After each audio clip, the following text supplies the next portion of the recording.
Let me tell a tale of a world where heroes walk among us, fighting through the darkness left by monsters and by selfish men.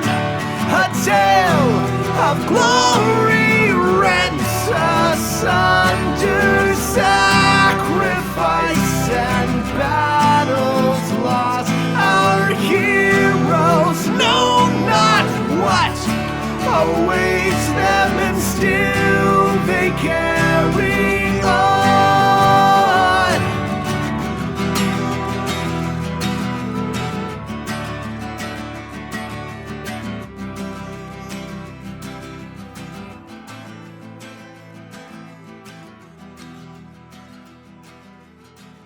Hello, and welcome everybody.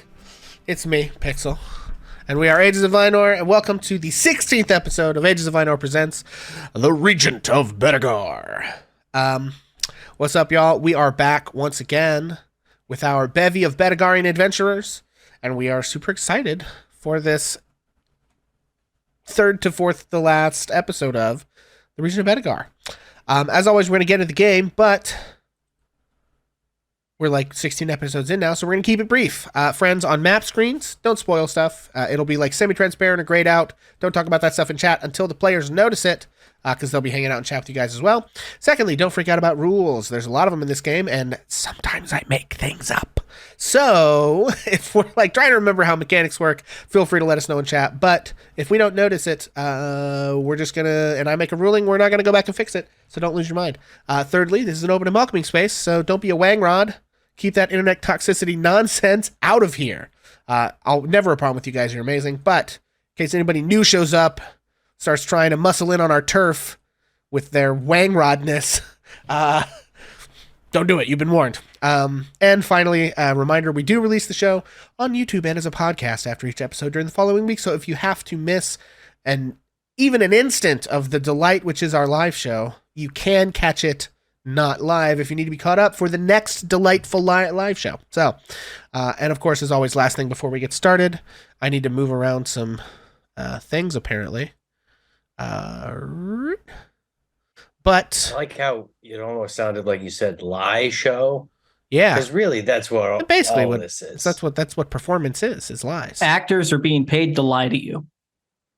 We are not being paid. Yeah, I'm doing this for free. I just love lying to you. Sometimes we're pro bono liars. It's sometimes. Yeah. Anyway, we're going to introduce ourselves and the cast. If you'd introduce yourselves and your characters, as well as whether or not you have the chat inspirations, starting with Kyla. Hey friends, I'm Kyla, and I'm playing Shanty, who's our water genasi and druid and bard in the party. And I do have chat inspiration, and I'm excited to be back again this week. Right. I don't exactly know. I think I can do this. You guys are technically on the like Curse of Strahd stream layout because that's the right number of people for that show. So I have to figure out who has which inspiration icon because they're not the same names, they're labeled differently. Anyway, Beast. Hi folks, I'm Beast. I play Razhiskers, Tabaxi Valor Bard. Thanks for joining us. I do not have chat inspiration. I turned off the right one. I'm going to get myself a cookie after this. Jesse.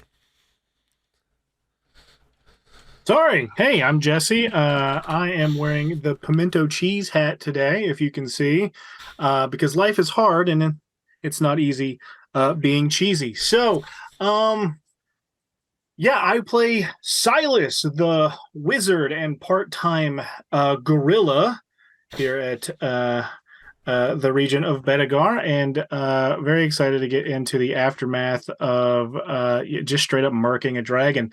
I am lacking chat inspiration, so hit me up whenever. But that's me. Excellent. And returning for the first time since the Siege of Castle Rend is our good friend Jacob. Jacob, do we tell him who you're playing? I feel like the overlay already does tell him who you're playing, so maybe we should just go ahead and Rip that Band-Aid off. Hello, everybody. I'm back. My name's Jacob. You can't find me anywhere on the internet. I play the Owlin Cleric, formerly known as Soren Fairtalon, still currently also known as Soren Fairtalon. And 17 episodes ago, I did have chat inspiration. Now, I don't know if this carries forward to now, but 17 episodes ago, I did have it. Inspiration never dies, baby. That's right. Let I'm it double ride. inspired.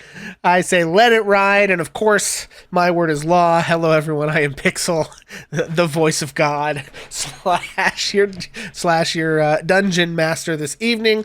I will be everything and everyone else, as it were. Also, you can find me here at twitch.tv/hammerandpixel, where I've been playing a bunch of Baldur's Gate recently.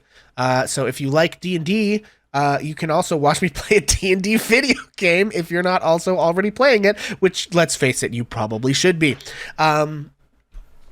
Yeah, and then, of course, on alternating weeks, we swap out campaigns here. So next week, we'll be moving on with Curse of Strahd, which is surprisingly also kind of beginning to move into its own endgame, although the scope of that show is much more stretched out than this one. So whereas we are mere a few episodes from the end, their endgame will be tens of episodes longer, but it is coming. We will be wrapping that campaign up before the end of next year, I would assume. So, definitely check that stuff out. The pace of things going on over there has altered and is a lot of fun. We're having a blast. They are currently engaged in trying to raid some kind of crazy ancient dungeon in the mountains of Barovia. It's lots of fun. Definitely go hang out with them. And of course, be sure to check out the last couple of episodes, which have featured our new favorite NPC, Nikolai Bogdanovich, the Slavic wife guy. He is an absolute gem. We love him so much. That all having been said, and without further ado, when last we left our heroes, I didn't write a recap this week, so we're going to do this off the cuff. When last we left our heroes, they were in the woad of the Orchid Court. They had traveled there to seek the help of the elves. In the midst of beseeching the elves for their assistance in fighting Lord Saxton, who is the current usurper regent of Bedegar, they were attacked by a dragon, a green dragon who had sort of shape-shifted into an elf, seemingly the same elf who had attacked Enna's parents and slain them many, many years ago. So after this, our heroes raced off into the woods after the dragon, encountering a strange entity, a vine monster on this log. They killed the vine monster, lit the log on fire, had a little trouble getting across the ravine it was over top of, but they did manage it. And then they went to the lair of the dragon for a explosive fight with said dragon. They sent the rogue in to sort of scout the place out. The rogue, unfortunately, did not realize that dragons have blind sight, so she got just a smidgen too close, and everything kicked off with her, a few dozen feet, but in D&D mechanics, what felt like just miles away from her support, and everyone was sort of thrown into combat, trying to figure out how to deal with the numerous attacks and massive damage this dragon was throwing out. Finally, they did manage to defeat it. Silas turned into a giant ape, and Enna blasted the thing's head off, but everyone in the party performed quite admirably and barely came out alive. After that, we sort of hand-waved the end of the interaction with the elves, just in the interest of time. Our heroes returned victorious. The elves pledged their support with their special unit, the Elven Thorns, who are an elite unit of archers who will be supporting our heroes in the final battle. As well as in the loot, they found several magic items which will need to be dispensed with, so they will come up later, I'm sure. And they returned victorious to Castle Rend. And that, my friends, is where we are going to resume our tale. So, you all now find yourselves here in the castle. At this point, things are extremely busy here, ramping up for this final confrontation with Saxton and crew. Our heroes find their castle bustling with all manner of soldiers, mercenaries, as well as all kinds of supplies being delivered from Gravesford. The farmers are delivering food and weapons, and all sorts of things. People are attempting to organize this massive defense in the preparation for the approach of Bedegar's army at the helm of Saxton. And as our heroes return victorious from the elves, Silas, you are approached by one of your lieutenants, one Gear Orenson, approaches you. As you all enter the castle, and he says, I have urgent news, my lord. Let's hear it. A contingent has arrived from Dalrath. I believe the unit of troops they promised has arrived, but there is an individual with them.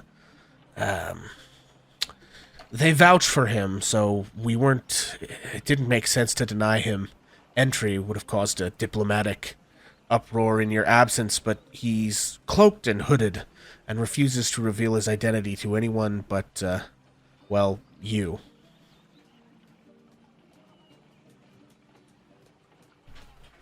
Did you get a look at his size? Yeah, he's extremely tall. I mean, I'm not a short man, but this guy is massive. Skinny legs?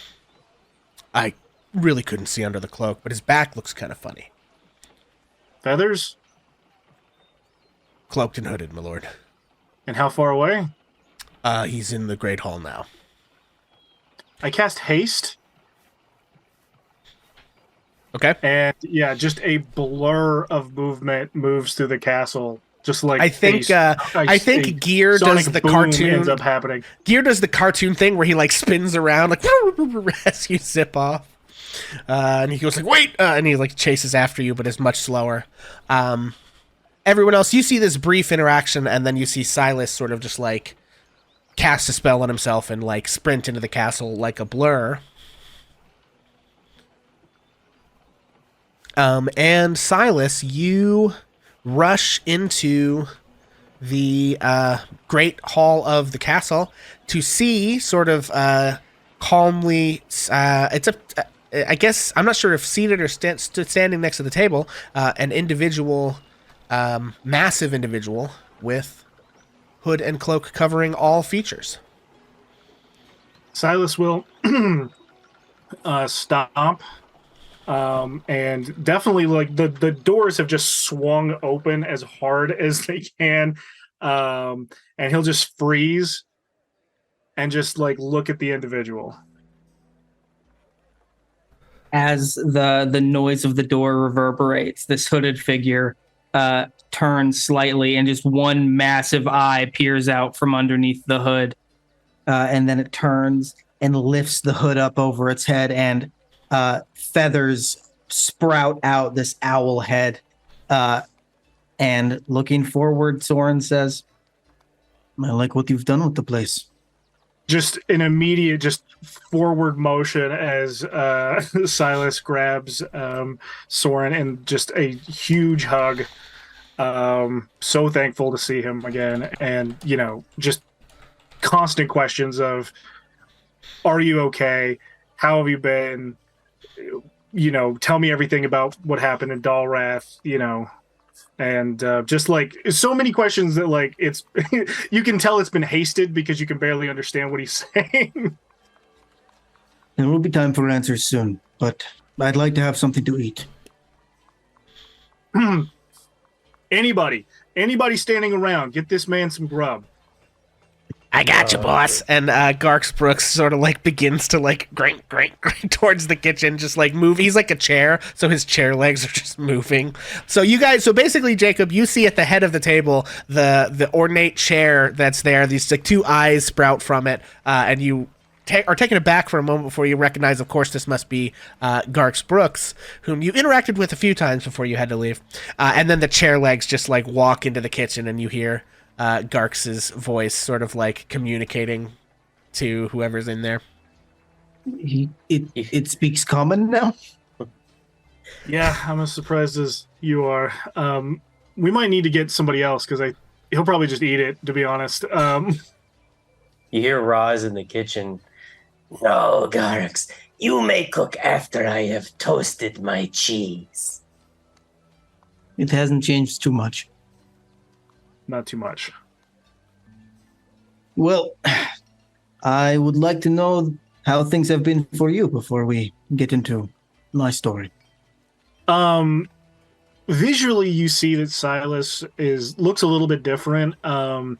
He wears some nicer clothes than you probably last saw him, but they're not like very well put together. He's still very much the kind of very in his head wizard trying to put on the role of the Count, but still not very good at it.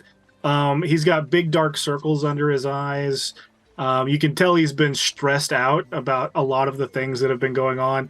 And probably a little bit of like more a little scarring and things from a few fights they've been in. And he says, well, I guess first things first, let me show you to the newbies and come up to the office. And I'm going to take him to the Wizard's Tower and invite Roz and Shanty and Enna and Perdita. And how have we decided Solomon's working out? I kind of assumed he's just taking over like army duties. Yeah, I think that's a fair assumption for now. Yeah. And, everybody that we've been to and just kind of like, especially for Shanty and Solomon who haven't met Soren yet, to introduce everybody. Yeah, cool. So Gear follows you into the, comes like huffing and puffing into the room as you sprinted off, and sort of takes note of what probably about the time that Soren asks for food. Like he passes Garx. As Garx leaves, he enters, and so he hears the request for food and he turns around and sprints away. Going to bring that, and then by the time he comes back, you guys are headed up to the tower, so I guess he just awkwardly hands the plate to Soren, and then sort of nods at Silas and says, I have other duties to attend to, and heads off. So the Wizard's Tower that has been set up is getting its footing, I would say. There's a lot of Silas's crap just strewn around, things he's found, like new spell books and other little items, but it's not packed with the stuff that you would expect for a wizard yet. It's very like there's a book about herbology and there's a book about spells and there's a book about stupid stuff, but it's not a good collection yet. And he just kind of like brushes, he's like, I am working on it, but we've been very busy. And you can see on the tables this huge map of just like plans, and you can almost tell that Silas has been like sleeping on this table, just like going over everything that's been going on. Yeah, so if all of you consent to be dragged into the tower, then you find yourselves in the tower. Soren, my old friend, finally, some civilized folk around here. Rose, it is good to see you. Yes, come, let me show you our new banner. And Roz wants to point to, I expect we have a banner hung up, the flag of Rend in the Wizard's Tower. I don't know, Silas, do we? Oh, absolutely. Yeah. Sorry. Jacob, do you have a version of that? Because I have it saved. Or I think I do. I think it's in the handouts. It's in the handouts. Is it the fist with the colored? Yeah. Nice. Yeah. And Roz taps on the soft gray diamond in the top left. That, my friend, is for you. You always have a home here. You see Soren actually kind of like is taken aback for a second and blinks. And his neck like does the full owl crane around. Is everybody in here? I assume everybody's in here. Yeah, I think everyone's in there. Yeah. Cool. You see Soren after a second He flicks his wrist and he dismisses detect good and evil. Yes. I am honored to be in the presence of trusted company.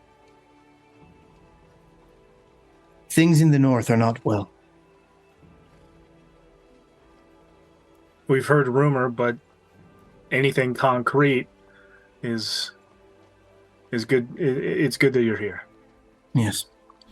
The creature that was inside Sir Peloton. The thing. I have reason to believe that there are more. That they have spread their contagion into the catechism. I see. The High Eudex, the overseer of the church. I believe he is consumed by one of them. I have unfortunately been excommunicated by virtue of heresy for the Eudex, as has my mentor, the Bishop Ava. She gave herself so that I might escape. I had actually come south to partition you for help, but it seems that you have more pressing matters on the horizon.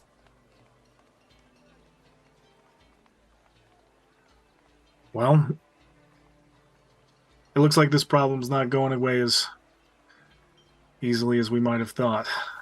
We were hoping that with the fall of Peloton and Saxton, that would be the core of this infection, but if you say it's worse,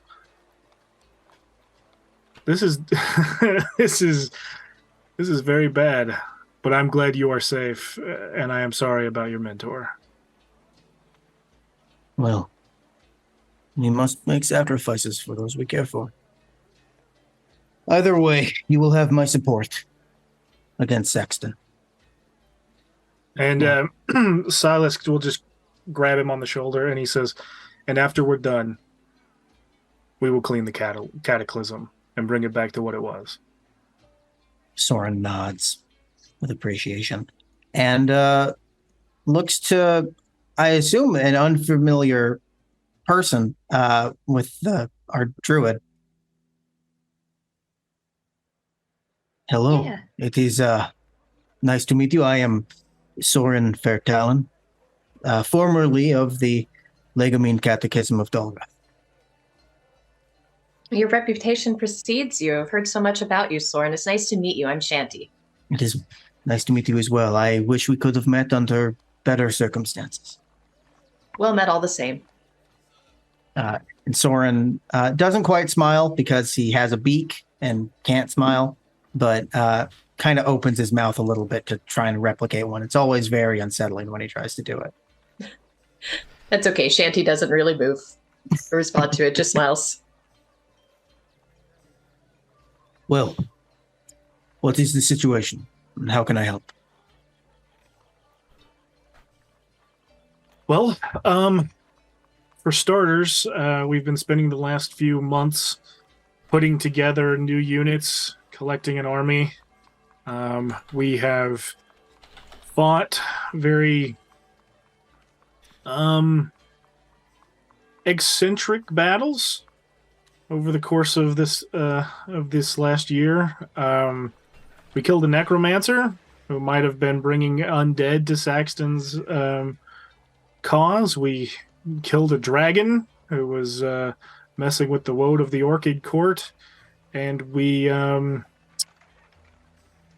uprooted a spy who was in our midst. And to that, I wish you were here for. We could have used your good judgment, but other than that, it has been a lot of time and a lot of preparation to try to survive whatever comes next. Yeah, Roz slaps her stomach, bound by a very broad leather belt, which is strained. We have been struggling to maintain rations for all of the new troops. It is a logistical nightmare. A voice pops up as a little head pops out of Enna's bag and says, "Yeah, but we learned how to toast cheese! And I gotta tell you what, that shit is fire, Soren! It's so fucking good!" Roz fist bumps Arrow. The tiniest We stab. sure did, little one. We sure did. I am glad to see you are well as well, Arrow. Yeah, this whole learning how to think and talk thing was like really wild, but I think I'm getting the hang of it now. Well, maybe if things go badly in the battle, you can be the heir to the county once again. Oh, wow, that sounds like a lot of responsibility. We talked about it before. It didn't really work out. Does it come with cheese? I'm sure They it give you does. cheese for that?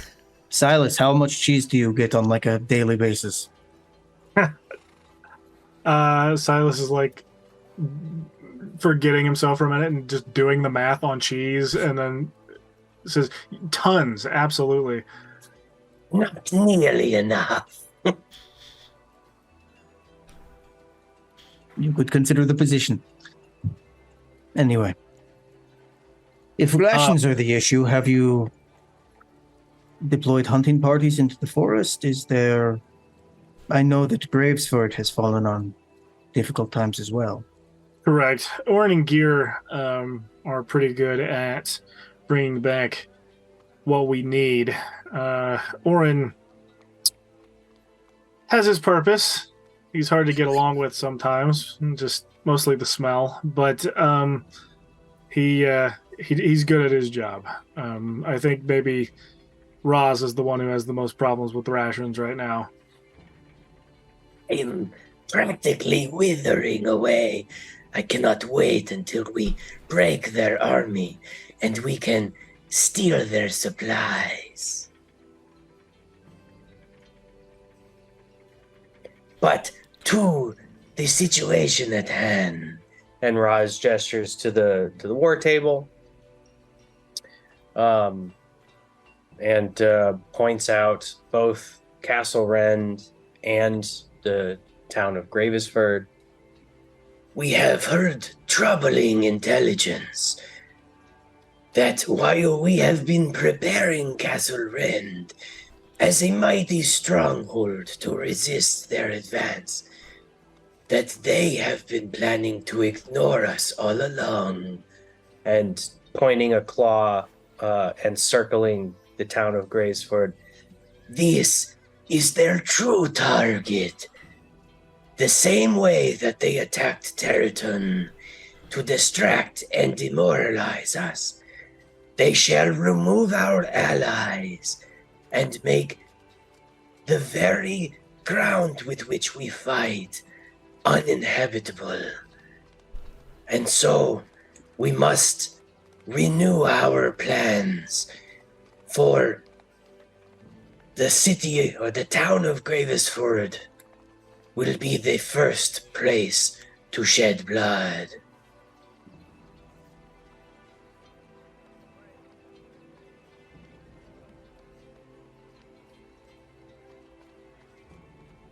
Fool. This is grave news indeed. But if we can predict their movements, we can meet them on the field of battle. You've told me the catechism has fallen. Tell me more of Dalrath. What do you know of their leadership? Is there any reason to suspect that they may too be under this infection? At this moment, everybody is a suspect. There are only the people in this room who I trust now. Soren and Silas spent a lot of time together. Would he have been able to tell that you had when you dispelled it at least, detect good and evil active? I I'm sure that Soren has got some, like there was probably like a light glow to his holy artifact or something like that. Okay. That was like probably like concealed under his cloak, but I'm sure that like an experienced spellcaster would have been able to like spot that Soren had a spell active. Yeah. Have you had any luck in detecting them before you get too close? Only within a few feet. But I would assume that they have some meticulous plan. Those who cooperate make likely bedfellows. Well, it wouldn't hurt to have that up as much as possible. I told you once about a spy that we have. Like you said, everybody is suspect, and as much as I want to trust my men, we can't be too careful. I'd keep it active around strangers, maybe sometimes about people you know, and if you sense anything, let us know as soon as you can. Of course. I have been too trusting in the past. To that point, and he looks to Enna and says, if you can also cast that spell, it might be good to have two sensors up at the same time. She nods, and Era says, well, I'm pretty sure you can trust me. I'm too little. I don't think one of those things could fit in my head. Maybe a Never very know. small one, like the size of an ant. Yeah. Well, oh wow, I didn't think of that. Well, we never saw one the size of an ant. You don't But know. Maybe I guess they, we like, should be start careful. small and then they grow to fit the cavity. So Yes. Does that mean I'm gonna grow to fit the cavities? I don't know how to Could. take It, that. I it don't think depends so. on the cavity, I think. I had the cavity once. Wow, this is a whole new cavity-based avenue of contemplation that I've never really had the cause to conjecture about before. I think I smell grilled cheese downstairs, Arrow. What? And he takes and at this point you see he pops out of the bag. He is standing on the extremely valuable and powerful psionic crystal that you took, and he rolls on it down the stairs like an acrobat, like he's like standing on the ball and like it's rolling so that he can move around independently a little bit. He's been practicing like a circus rat. I will actually cast message to the kitchen and say, like, start some grilled cheese. Grill some cheeses. Yeah. Grilling the cheese. What will Roz they think taps, of next? Silas's shoulder. Make that two, please. Make that. Just do a whole thing for The everybody. whole thing. Yes. You hear I'm you hear excited the to chef try this gorilla respond. cheese. Yeah, you hear the chef respond. Feast of cheeses coming right up. Or is that a and cheese to Silas will feast? actually- Damn it. Silas will actually, pat Shanty and Solomon both on the shoulder and says, these two have been late additions, but vital to the cause. But I can't tell you it hasn't been difficult. What do you know of our Air Genasi friend? Have you gotten any word? Baron, last I have heard, returned to their temple and has made significant waves with their older masters. The last word I have heard is good, but I cannot be sure. But they are At some far point- from us now. Yeah. At some point, we'll reach out, see if there's a time where she can come home. But until then, we have a lot of preparation to do. The newest recruits, from the Woad of the Orchid Court, have been vital. There's a lot of getting used to, I think, among the ranks, especially with the humans and elves and the orcs and have-orcs that are in their own band, but nothing we're not used to from the Great Woad. Well, I'm glad to see we have allies. Yeah, and I at this point as well, I think as you were coming in, the other units, as we're entering, because this last week of preparations, right, before the final battle, the other units that are coming in from the nearby folks who have promised aid are truly just an absolute wild crew. You have the Elven Thorns, who you just acquired. You have the Unbreakable, who are an orcish infantry unit. You guys, they have to be kept kind of far apart from each other due to sort of traditional animosity between those groups. You have the crew, who are sort of like they're from the Thieves Guild. If you recall, you rescued whatever her name was that is escaping me. Honeycut. The clock. Yeah, Zola Honeycut.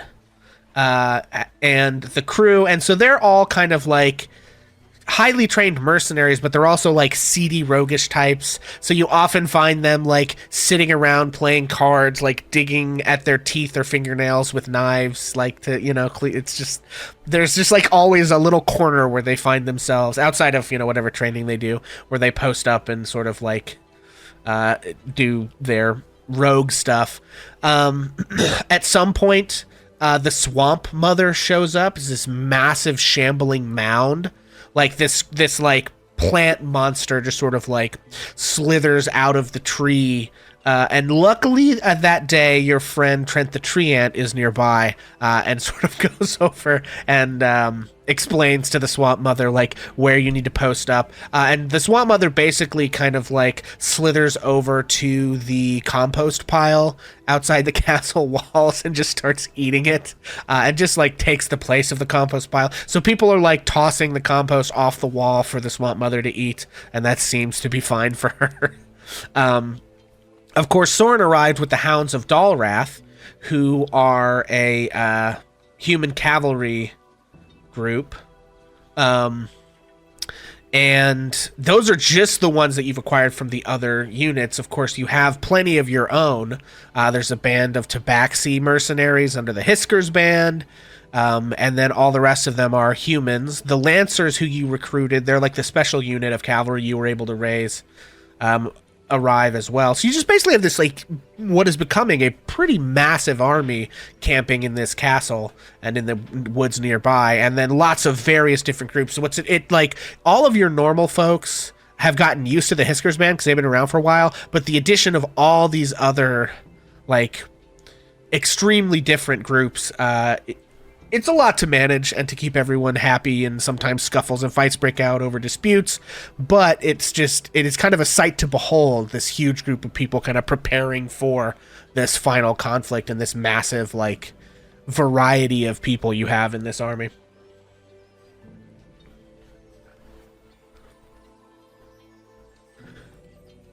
Sorry, I just wanted to narrate that as we, begin to talk about the warfare stuff. And one mimic. Is it possible to... How big is Garx? He's chair-sized, usually, but can he turn into something like as big as like a cabinet or a table? You have been feeding him really well. Tell you what I'm going to do. I'm going to make a constitution check for Garx. Okay. To just see how well he does with... how so well many he grilled grows, cheeses. right? So much 20. grilled cheese. Big as So a he's house. Nat currently 20, big as a house. considered a medium creature.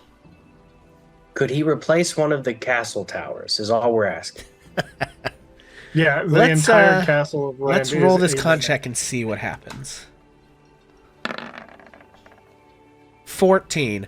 I think with a 14, he stays a medium creature. I think he could probably... I don't know if he could get to the size of a wardrobe. He might be able to get to the size of, like, a cupboard. More than a wardrobe. So, like, he can't get taller than a person. So, and if he stretches to the height of a person, he has to be... So he could be like a hat rack, but he probably couldn't be... He doesn't have enough mass to be a wardrobe yet. He could probably be a door because they're pretty thin. But if he's like squatting down, he could be like a cupboard that only comes up to like chest height. So Can like he be that's a about the mannequin? amount of like mass that he has. Could he be a what? Like a short mannequin? He could be a full size mannequin. He as a medium creature, I think he could replicate a human being. Okay. in terms of size. Gross. Can we put armor on Garks? Oh my! We do have the armor of Saint Gaia the We do Confessor? have Are this you gonna put the magic armor we armor on found. Garks? Where I is it? guess Give all if those you powerful wanted items to. to the mouse and the mimic. There it is. There's some. Amazing. Yeah, if you wanted to, I don't know that he has. I was just wondering if we had like a set of plate sitting around, if Garks could just have it on. Yeah. Yeah. Well, I don't so think here's anyone's the thing, wearing- right? Is that plate is expensive, right? And you have a Or not lot even of plate, your. just like whatever heavy we have. Yeah. Mhm. So, like, I think in an army like this, getting something like, well, let's look at the equipment. We're just gonna take a brief detour here, folks. Cool. I Okay. have plate mail. So, You can have It's mine. true. You have an Um, extra That's set, don't true. the I'm heavy wearing armor my plate mail. options are ring mail, chain mail, splint, or plate. I think chainmail or splint is probably like the Splint's going to be something that I think blacksmiths in the local town could probably put together reliably. Chainmail might. yeah. take a Splint little costs long. 200 gold. But I think you could like you guys, you'd have to pay for it because at this point, like all the blacksmithing efforts are being put towards the war effort. But if you want to divert somebody to get some splint mail for Garks Brooks or some chain mail, which is only 75, I think you I could get had- either of those things. I had half plate at the end of last campaign. I'm in full plate now, but I don't know if, Okay. if I would still have the half plate if I could. Yeah, just- so half plate is medium armor. It gives you a Oh, 15 plus possible 2 dex. Garks' dex is +1. So half plate would get him to a 16 AC, and splint would get him to 17. The half plate would be basically equivalent to the chainmail, Gotcha. more or less. Is Anna wearing the armor of Saint Gaia the Confessor? I believe so. Is I she? think that's where she Okay. ended up on that. Also, I will say this: Garks is not necessarily proficient in any armor, so that may impact Correct. some of Garks's. And I don't think a week is enough time to gain that proficiency. So he may, end up less effective. But if you want to do some like diversionary tactics or intimidation tactics, stuff like that, surprise attacks, things like that, he could be effective. If he like burbles out of the holes in the chainmail to eat someone, that would be real disturbing, and he could probably do something like that. But he's not going to be like turned into a good fighter. You know what I mean? So it's up to you guys. Right. But yes, the answer to your question is basically yes. You could find armor and put it in him. It would cost some money. Oh, I have an old set of leather. Don't I? Oh. Probably. I think you got some That'd be studded cool. leather, right? Didn't you buy some I or bought like get some studded between? leather, which means I have an old set of leather armor. Yeah. Unless I sold it, which I can't remember. To be honest with you. Oh, my Roz's studded leather got corroded. Would she have had time to fix that? Yeah, I would think that you guys can fix or get that fixed. So the hallway full of like evil suits of armor that beat the hell out of me a few months, like about a year ago, are those taken now, or are those still angry? I think those are still there, and I think you guys have like set them up as like part of the castle's defenses. Okay. Yeah, I think between Silas and Enna, you have managed to come to an arrangement with the armor that they don't attack anyone that you sort of allow, in the castle. But that there's like, if you trigger, like you guys would be able to trigger them and have them sort of defend the castle at your behest. As part of the Castle's home alone as shit. Yeah. There are paint cans in the ceiling and bricks. Just a smash cut to Soren like walking up the stairs, and he steps on a nail and he falls back, and there's like a paint can falls on his head. Right. Orin's at the top of the stairs cackling. You're never to get up these stairs. I Um, here.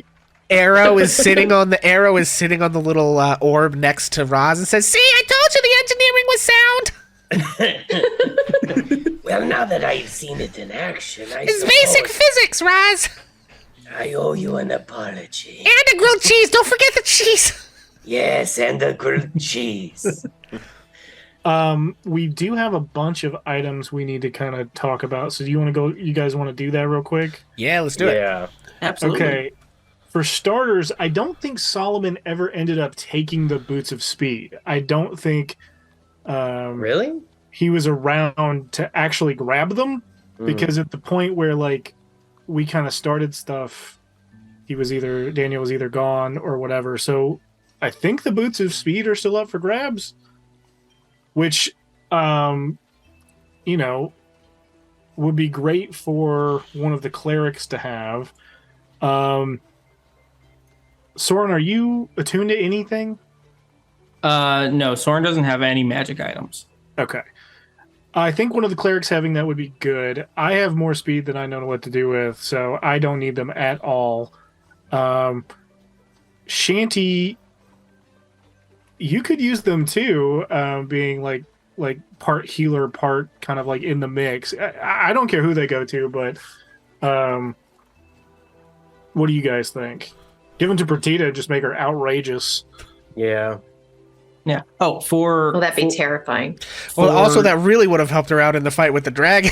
That's true. Yeah. That would have been great. for deeper like tactical knowledge, Soren has 2 levels of paladin now. Heck yeah. So he's Cool. cleric paladin. So Soren is capable of dealing some melee damage now. Nice. Yeah, what oath did Soren take? I don't think Soren gets to take an oath until level 3. Oh, it's level but 3. That's right. You're right. Yeah, but I think it would have been Oath of Vengeance, Yeah. probably. Really, I just wanted to hit that plus. Soren is edgy as fuck. If he had regular hair, it would be black and covering one eye.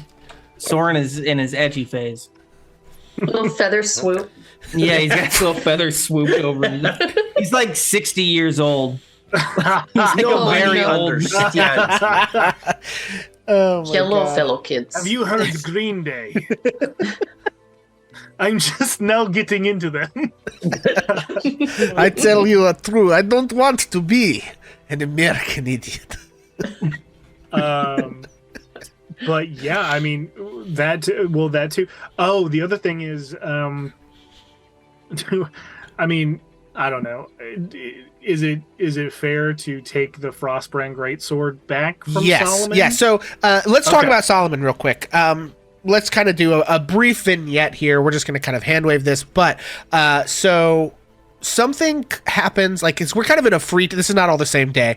A day or two later, as you're preparing, an urgent missive comes for Solomon, and he basically comes to you guys and says that he's been contacted by his mentor, who he's been looking for a long time. And despite the incredible urgency of this fight against Bedegar, the missive he received indicates that his mentor has been tracking individuals that he thinks are related to this head crab infestation business, the Mind Killers, further to the south. And so he is actually going to take off and go try to deal with that. He will leave the Frostbrand Greatsword in case anyone wants to use that. And I don't know what other magic items he had, but I'm going to say it's fair game to, I have the clear from Daniel. It's fair game to have you guys sort of continue to use those things if you Did need he them. not also have some magic armor, or am I? Let me see. I see I actually don't think chainmail. he did. He had the cloak of the bat, didn't he? AOGC. What is I'd that? let him borrow it, but I was Oh, under right. the assumption that Silas had grabbed it back. But The only thing I'm seeing on his sheet. Let's see. He has 19 armor class. Yeah, And but that's chainmail would get to 17 for chain. Right? Is it 16 for chainmail? Plus his. his dex. I think his fighting style is defense, maybe. Yeah, if his fighting style was defense, that would get him +1. So that's 17. Oh, his fighting style is great weapon. I think he has 2. I think he recently took. Oh yeah, the and he weapon takes fighting. defense. Yeah, he gets an extra fighting style at like Yeah. 7. as the hand, So- he got an extra fighting style. That's the one. Yeah. So that gets him to 18. He must have something else. Let me look at his items, but I don't know what it is. Well, so what we know we do have Is the We Frostbreaker? have- So that's the only thing that I have like documented here. we have the Frostbrand Greatsword, We have the Ring of Protection, the Boots of Speed, the Necklace of the Orchid, the Heroic Souls Chasuble, and maybe like a handful of potions. Yeah, a bunch of potions. Yeah. Yeah, hang on. I have an idea, maybe. There's everybody. Oh. We're going to take him off the board. We're going to throw... Well, I think to me it makes the most sense if Inna takes the Heroic Souls Chasuble. Because not only was it a quest item from beating the dragon, it's a high elf thing, and she is a full elf. But if she doesn't want it, that's fine. As far as the great sword, I think the only person who could handle it is actually Soren. None of us use melee weapons like that, and unless you're really attached to you're still using a warhammer. Still using a warhammer and a shield combo, but my AC is 21 with the shield. I can drop the shield and I'll be okay to 19. Heck yeah. Okay, yeah. If you want that Frostbrand Greatsword, it is a monster. Hell yeah. It is very, very good. Okay, I can't do the thing I was thinking of doing. Cold damage and all kinds of stuff. So so that's Soren's definitely. Boots of Speed, I also am thinking maybe go. Okay, wait, real quick. Why don't I start putting this on my sheet? Deal. So, Heroic Souls Chasuble, Enna has it. Yeah. Okay. So that way I can kind of keep track as well. Frostbrand Greatsword would have been a Castle Rend item. Frostbrand Greatsword. You also have that sword Grace that no one's ever used either. It's a long sword. Can't use a long sword. Yeah. Soren. Raz is proficient in long swords. But is it good for you? +1. It's a strength-based weapon, so not that great, honestly. It also radiates bright light, which kind of goes against Soren's whole thing because he's a Twilight cleric. Yep. He does best in the dark. Okay, sorry, continue. So we've got Frostbrand Greatsword is on Soren, Chasuble is on Enna. Continue. I'm going to stop interjecting. I'll just try to keep up with what you guys are doing. Let's figure that out. Who's going to benefit the most from that? I got almost too much speed, especially if we're anywhere near this tower, because I can have haste up. He just runs laps around the keep and gets him in like less than a minute. Boots of Speed double your speed, right? Just with a bonus action. Yeah, so while you wear these boots, you can use a bonus action and click the boots heels together. If you do, the boots double your walking speed, and any creature that makes an attack of opportunity against you has disadvantage on the attack roll. If you click your heels together again, you end the effect. Okay. When it's been used for a total of 10 minutes, it fades until you can't do it again until a long rest. Just mathematically, if Silas had that, he could go 160 feet with just his movement. Jesus. Oh, man. And then hasted, that would be 320? No, that's with haste. That is with haste. That's the full buff. Yeah. Overload. Because the walking speed increases to 40 with Blade Song, and then haste would be double 80 plus, then this would be 120. So then you would, if you dashed, you would do 320 feet. Yeah, exactly. That's wild. And then haste gives you an extra action. Or then you do haste gives you another movement you can use on that. So that would be what, 160. That's 480 feet. Yeah. That's running 218 miles per hour. Yeah. What? if you're not first, you're last. I'll tell you though, if no one can think of anything else, I almost think. Oh wait, no, never mind. Hold on. No, that's off. I almost think per second. Perdita. Sorry. Oh, I see. No. Yeah, hold on. Let me switch that to 6. Divide that by 6. Although I don't know. Yeah, I'm gonna leave. Whatever you guys think. I don't want to speak up. That's 36 miles per hour. That's like faster than some of the fastest humans in the world. Yeah, it's not as impressive as 218 miles per hour by any means. But I was like, that sounds wrong. So I looked. Yeah, it's 36 miles per hour. We also have a potion of flying. Well, yeah, let's do Boots of Speed first. I'm sorry. So we could give them to Perdita, but I feel like Perdita's bonus action economy is already kind of stacked. I kind of like you having them, bro. Yeah, Roz? Yeah, I mean, you're already quick with your feline agility. That's true. So- I could cover a stupid amount of ground. Right. And And I just use my bonus action to Vicious Mockery and Bardic, basically. right, and if somebody needed a quick healing word to pop them back up, you could get all the way True. across the map, shoot them with that, and then. Oh my if that makes god. sense to you. Am I actually going to be Puss in Boots? Hell yeah. Listen, Yes. I think that's the call right there, right? Because obviously, if we're giving Arrow the psionic crystal, I think the Puss in Boots joke has to be the definitive reasoning here. This is an enormous responsibility. I have never worn footwear before. This will change everything. Mostly the smell, I think.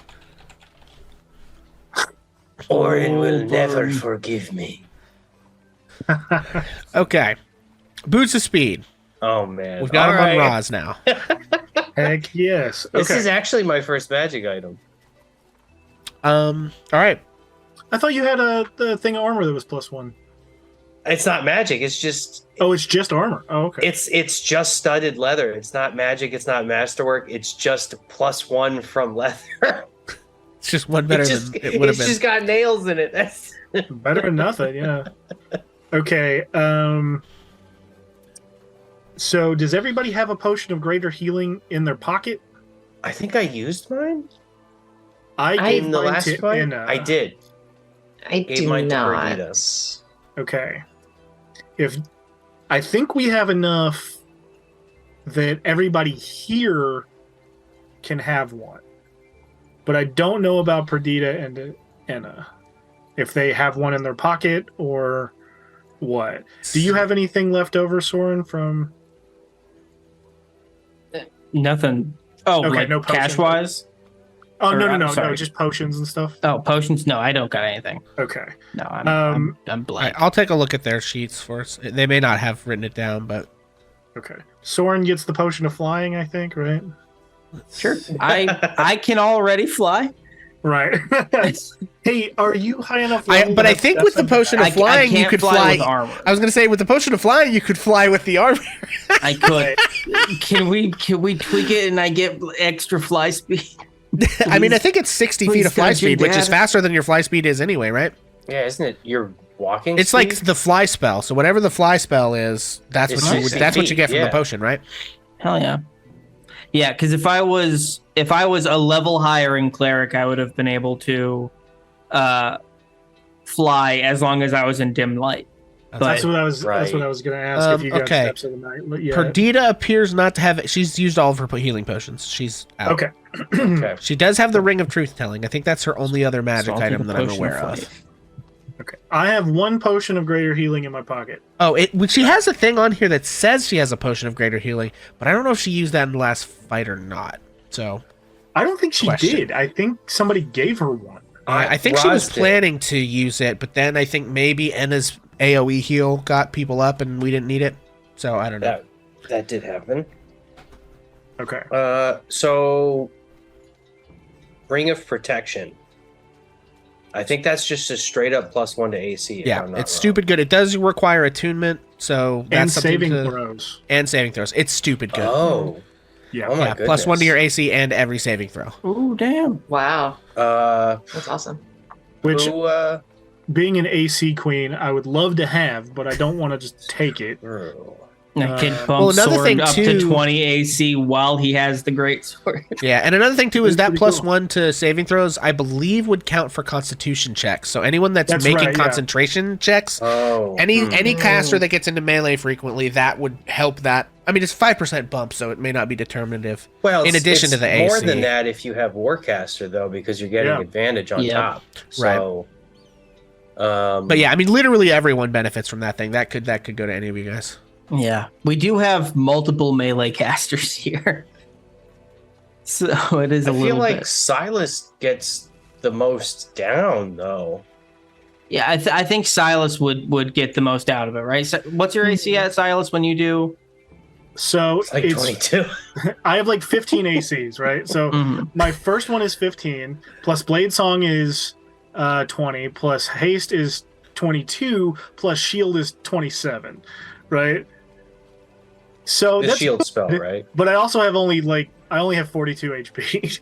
Yeah, So if I get hit Soren. once, I'm done. The biggest thing for me is actually the saving throws, because doing well better on Constitution saves and Dex saves are going to save me from like a Cold of Cone or a Fireball more than. Well, or the other thing to consider is if that con save helps you make your concentration check on haste, then you don't basically lose a turn from that exhaustion.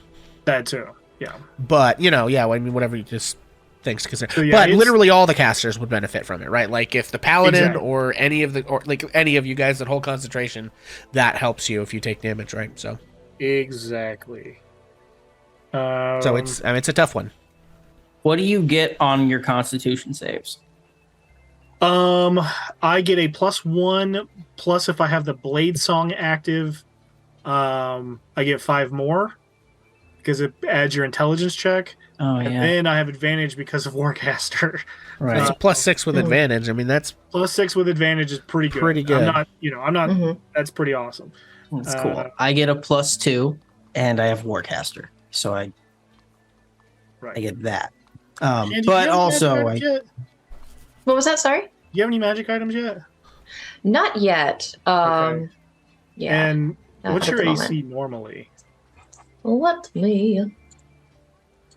Let's see.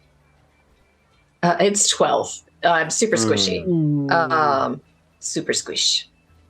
But Okay. I also don't engage in melee very much. So Well, that too, and unfortunately, I don't think you get the protection from Ring of Protection while in Wild Shape, right? It I think eats your you magic do. Items. You will. yeah. I think You do? any of you are two magic items. Let's double check it. It doesn't matter whether Shanty uses Spore Form or Wild Shape. Shanty should get the benefit of anything that doesn't use, was it like mental abilities? Oh, Yeah, Let's see. so- The DMG wearing and wielding items, page 140. In most cases, a magic item that's meant to be worn can fit a creature regardless of size of build. Many magic garments are made to be easily adjustable. Ring is certainly meant to be worn. I would allow that to apply to your wild shape and screw whatever Wizards of the Coast has to say about it. So that's where I'm at on it. Because I think it makes sense. Like any kind of like static magic effect that you have, like in your equipment when you wild shape, like why would I take that away? That doesn't make much sense. I think there are certain things like if you can't cast spells while in wild shape, then an item that Sure. allowed you to cast a spell, you still couldn't cast a spell. But if it's like this gives you this benefit passively, why not allow that to stack? Like I don't see any problem with that. that is also makes true. sense.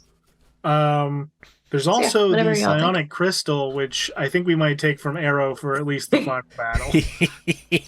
Unless Arrow wants to join the fray, but he might turn into a pile of mouse. No, he's too precious.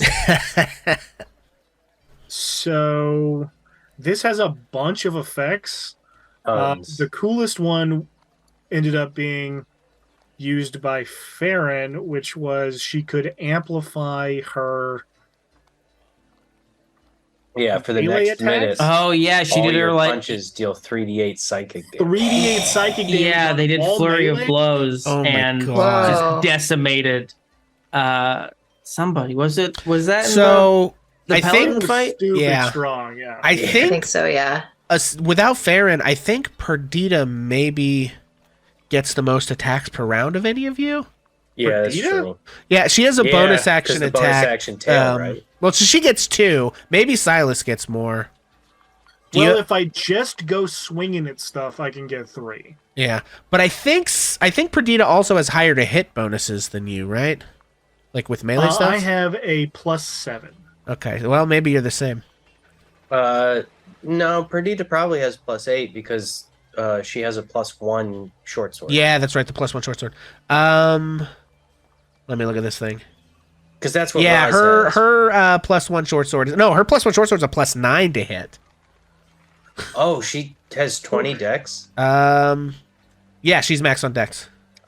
Roz only has 18, so. Yeah, so she's +9 on her short sword, and her bonus action tail spike is a +8, both of which would get extra psychic So damage. she'd be adding that on top of sneak attack. On top of sneak attack and on top of her Dang. Eyes of Rend, which give her an extra like 2 or whatever. proficiency bonus, so an extra 3.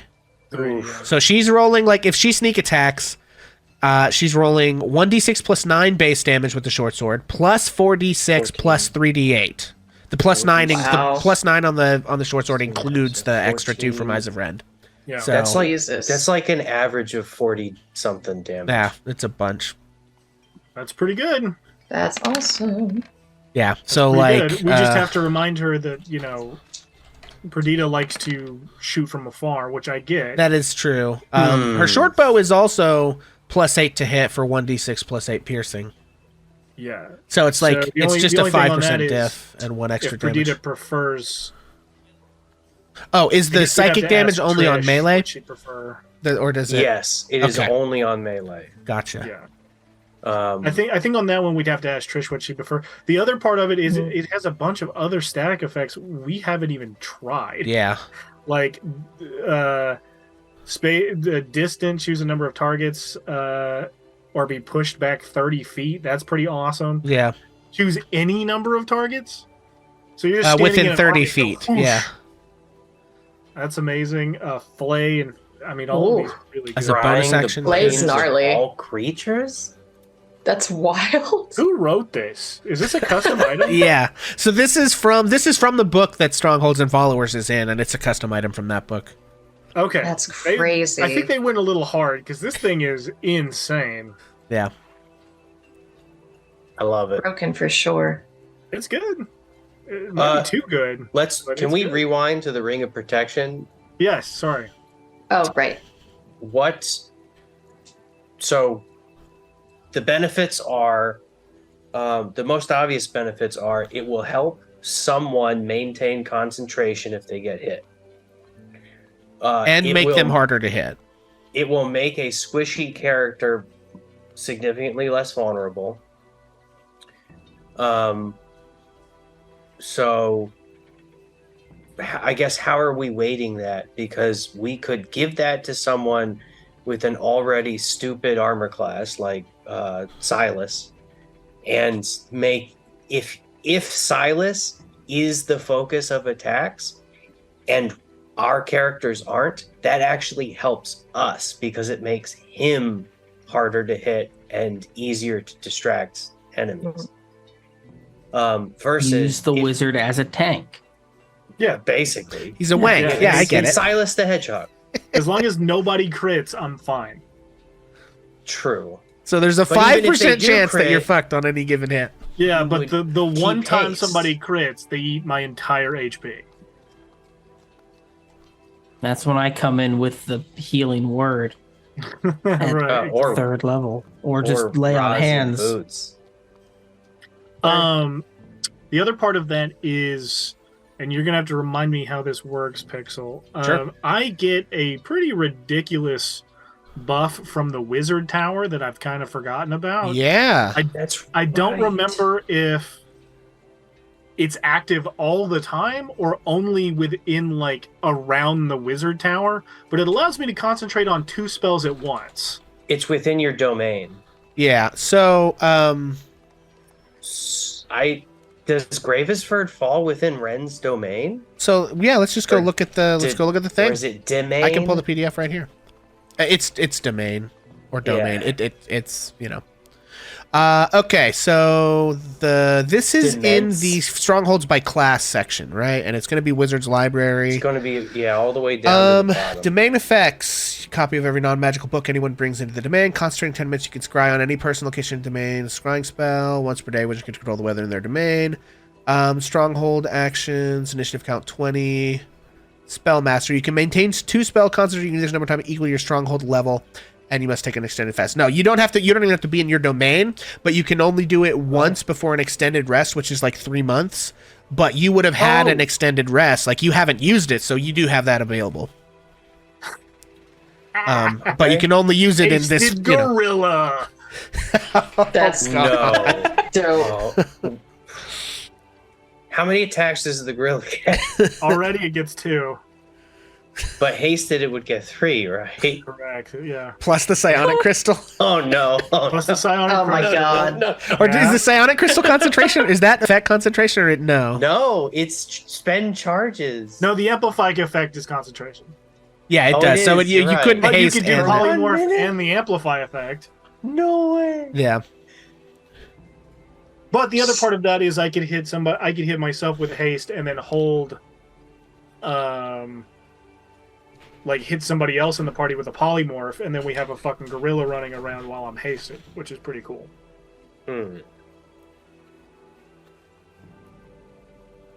Oh, I thought you. That's pretty I sweet. thought you just said.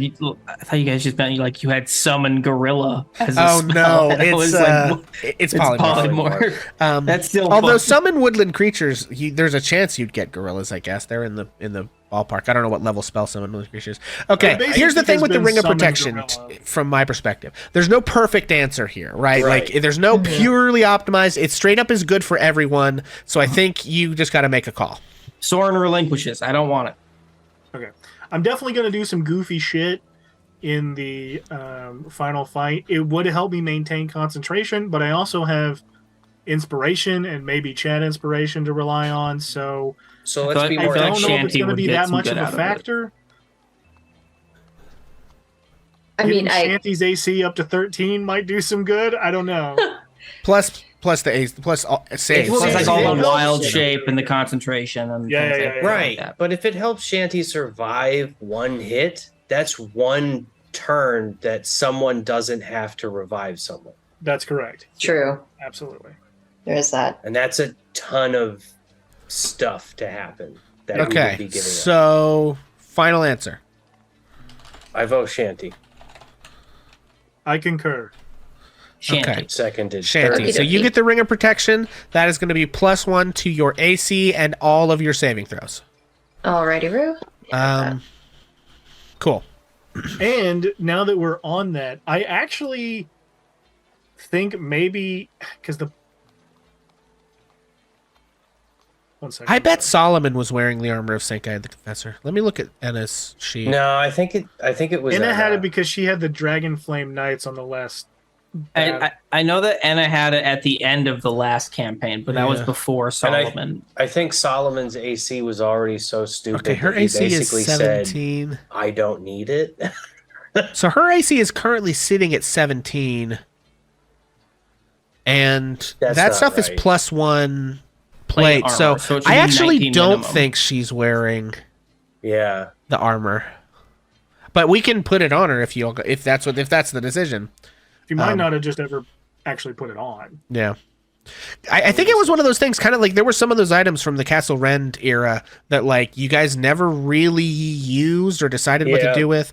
But the Armor Senkai the Confessor is +1 plate. So that's what, 19, right? Yeah. Yeah, it's 19. minimum. Yeah. So And I have, not to toot my own horn, I do have fighting style defense, so I get a +1 while I'm wearing armor. Nice. So I could get 20.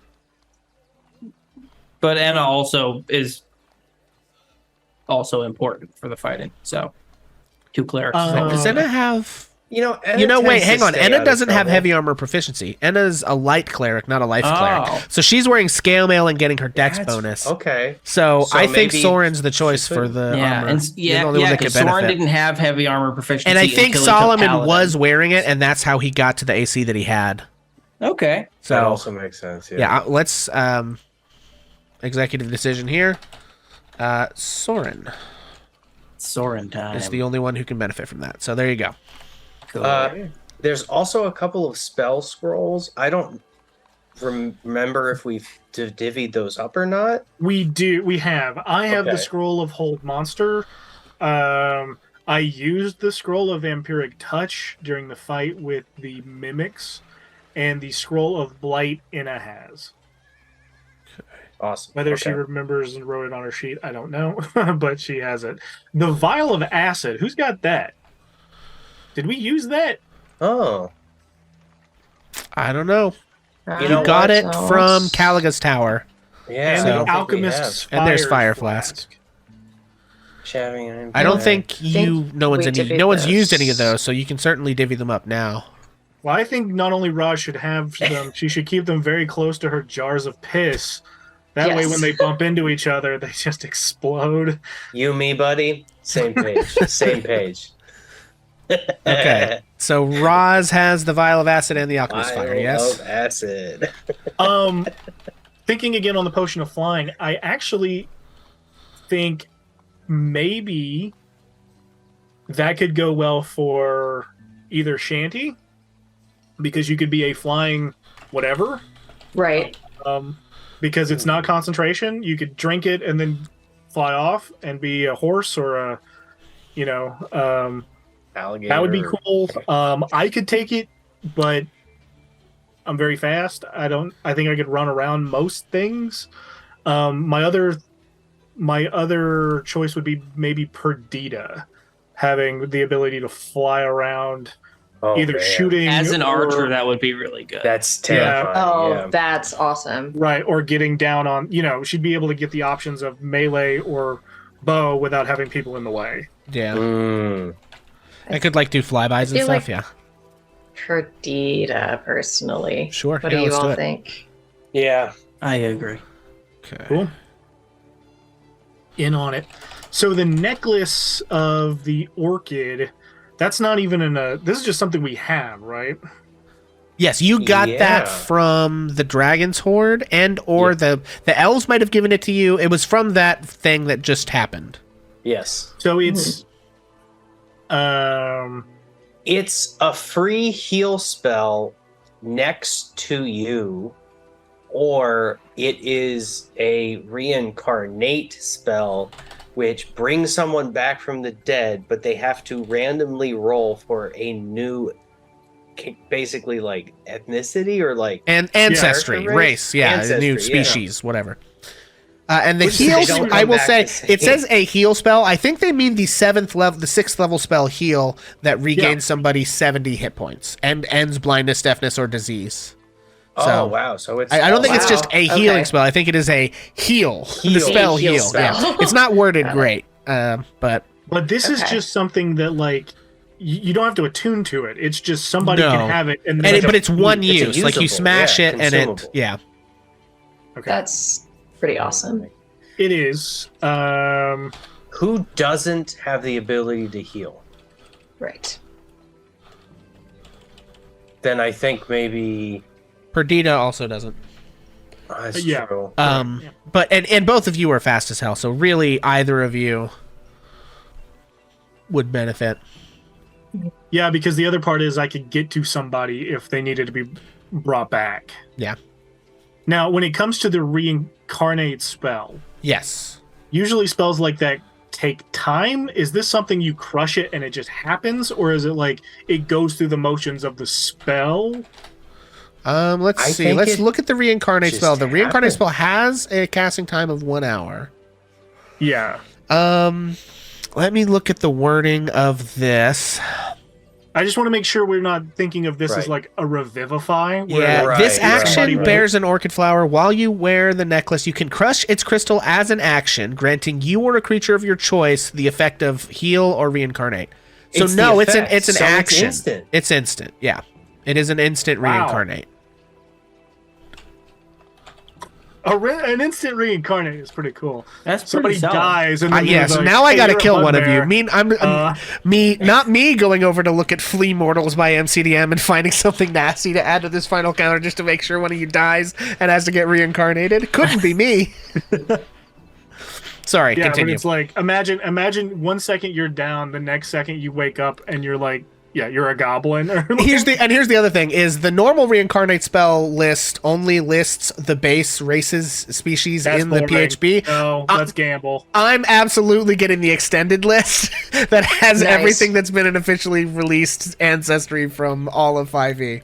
If Silas dies and wakes up as a Loxodon or a Lionin, it will be the best day of my life. Yeah, we rolled a couple of these earlier.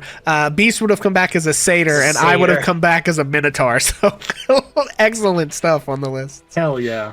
This actually happened in my home game, and it was absolute chaos because someone turned into like a I don't remember what she turned to, like a hill giant or I don't know, something. And we're just like, what the fuck? Just, it was awesome. Just like broke the room.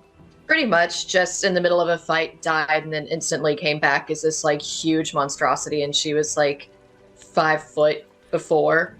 And so just in the place of a corpse came a giant, essentially. Oh, it was so wild. Rad. Okay. Other than that, the potion of necrotic resistance, I kind of think could go to anybody. And because it's right there, well, that's I guess a question. Do we remember experiencing necrotic damage at any point in the fight against the last 2? So the necromancer probably did necrotic damage. Yeah, but was the necromancer one of them? She wasn't. No, not one of the knights. Not one of the killer bodyguards. Sir Anglum. Yeah, but also these guys are clearly in league with some weird dark stuff. It's not out of the realm of possibility that something on their side could have. And here's the thing too, right? If they have a cleric that can cast inflict wounds, boom, necrotic damage, right? So if they have any clerics on their side that have that spell prepped, which evil clerics probably do have, right? Then they definitely have a source of it. So again, I think that's one that could go to anybody, but it's something that, like, as soon as the fight starts, you probably want to chug, and then, you know what I mean? How long does it last? An hour, probably. An hour, yeah. I would think. Yeah, 1 hour, yeah. Yeah. It's usually what they do. Yeah, I mean, I'm cool with anybody taking that. Any resistance to any damage for me is good. Shanty has resistance to acid, which is cool. Yep. So I'm good. Okay, so did we decide on Necklace of the Orchid? Do we know That's who what has we're that? trying to figure out, Okay. I think. Well, we were just talking about the necromancy yeah, sorry, resistance. potion, So, necromancy. As far as the Necklace of the Orchid, I'm fine hanging on to it okay. because I mean, get that makes sense. around. You have the mobility for it, right? Mm-hmm. Okay. And it doesn't And since require it's not an attunement. attunable item. Okay. Yeah, it's just there. So, Perdita gets a potion of flying. Yep. Potion So of far, resistance so to here's so far what we know that if I can recall. Heroic Soul's Chasuble, Enna. Ring of Protection, Shanty. Potion of Flying, Perdita. Armor of Senkai the Confessor, Soren. Frostbrand Greatsword, Soren. You're gonna be stacked, boy. Vial of Acid and Alchemist Fire, Roz. Boots of Speed, Roz. Yeah. That leaves, and then we did Necklace of the Orchid just now, Silas. So you still have the Sword Grace, if anyone cares. I don't think anyone does. You still have... Edmund can have that. Yeah, okay. I think that's what we decided. Sure, Edmund. He's getting an upgrade from your old sword then, huh? The Psionic Crystal, also Perdita, right? That's where we landed? That was my suggestion, but it's you guys' item, so... I mean, if she's going to be flying, she might as well. Here's the other thing. She is going to exclusively be doing attacks, and probably we can convince her to do melee attacks. Silas doesn't always exclusively do melee attacks, right? Although and you can't maintain concentration on the haste and the polymorph and the crystal, right? So you got like a concentration decision to make. So yeah, Perdita has nothing to concentrate on because she's not a spellcaster. Because she's not a spellcaster. So okay. And this thing has its own spell DC for the effects. So if she wanted to cast spells with it, she could. Yeah, and there's a couple of other things in there. Okay, so then what is she? Yeah, all right, and that's. How many D8s? 3 2 D8. charges per D8, and she can use... Or 2 D8s per charge, and she guess she has 6 charges. Okay, cool. I will try to add this to her sheet. Nasty. Okay, continue. Sorry. I think that's all that I have that's been divvied up. Yeah, I think the only thing left is actually just the one potion of resistance, which... I think anybody could have, really. I mean, keeping a clerics alive is smart. It But, would yeah. if there was like a cleric fight between like a evil cleric and one of our good clerics. It would Yeah. probably be helpful. But Yeah. also, who knows if that's how it'll actually turn out, and it might just be, I don't know, Silas gets caught mid haste sprint with a. I think we're all Inflict going to be wounds. dealing with avoiding necrotic damage, so Right. it probably should just go to whoever is squishiest. Yeah.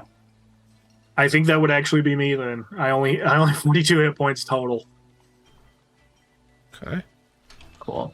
And Can I get necrotic the damage is usually in like It's usually a con save, I think. Yeah, Right. it could come from another thing. Inflict wounds, blight, finger of death. There's a lot of things that'll do necrotic damage, right? right. Yeah. Can I get the stats for the Frostbrand Greatsword? Yes. Oh, That Let's thing see. is mean. Isn't it the thing that also it hit you? That's the thing that hit you the first Yeah. episode Okay. of the campaign. Oh, Frostbrand the sword Greatsword. that kicked my ass. yeah, it's Yeah. Peloton's It's sword, Peloton right? sword. The Frostbrand Greatsword is your typical greatsword, so 2d6 strength based. It does an extra 1d6 cold damage, Okay. and it's not +1 or anything. It's just the extra cold damage. Oh, hang on. I can just put all this stuff. I put it in the GM notes instead of the open notes. Boop. Okay. All right. And I can just throw this in chat so you can see it if you haven't opened it up. Okay. It gives you resistance to fire damage, so definitely keep that in mind in case you get hit with any of that. Realize that. Hell yeah. And then, in freezing temperatures, you won't be in freezing temperatures, and you can extinguish flames within 30 feet of you. Oh, that's That's great for great that's for great you. for Soren. Yeah, Oh, for yeah. making dim light. That's awesome. Yeah, light goes out around this man. Very cool. Oh, so cool. Okay. So I think that's everything, right? Let me look at stuff here. Okay, Psionic Crystal, Frostbrand Greatsword, Grace, Armor of Confessor, Necklace of the Orchid, Heroic Soul Chasuble, Ring of Protection, Potion of Flying, Ring of Resistance, Cloak of the Bat. Is that still Silas? Yeah. Okay. Yeah, I think I'm gonna hang on to that one. Silas. Okay. It's my motif. And then let's see. Scroll of Hold Monsters, Scroll of Blight. You said is Enna. And it has a scroll of blight. Okay. I don't know whether she wrote it down or not, but that was a conversation we had. I have the scroll of Hold Monster, and I use the scroll of Vampire Touch. Okay, let me find Anna. Let's just add Scroll of Blight.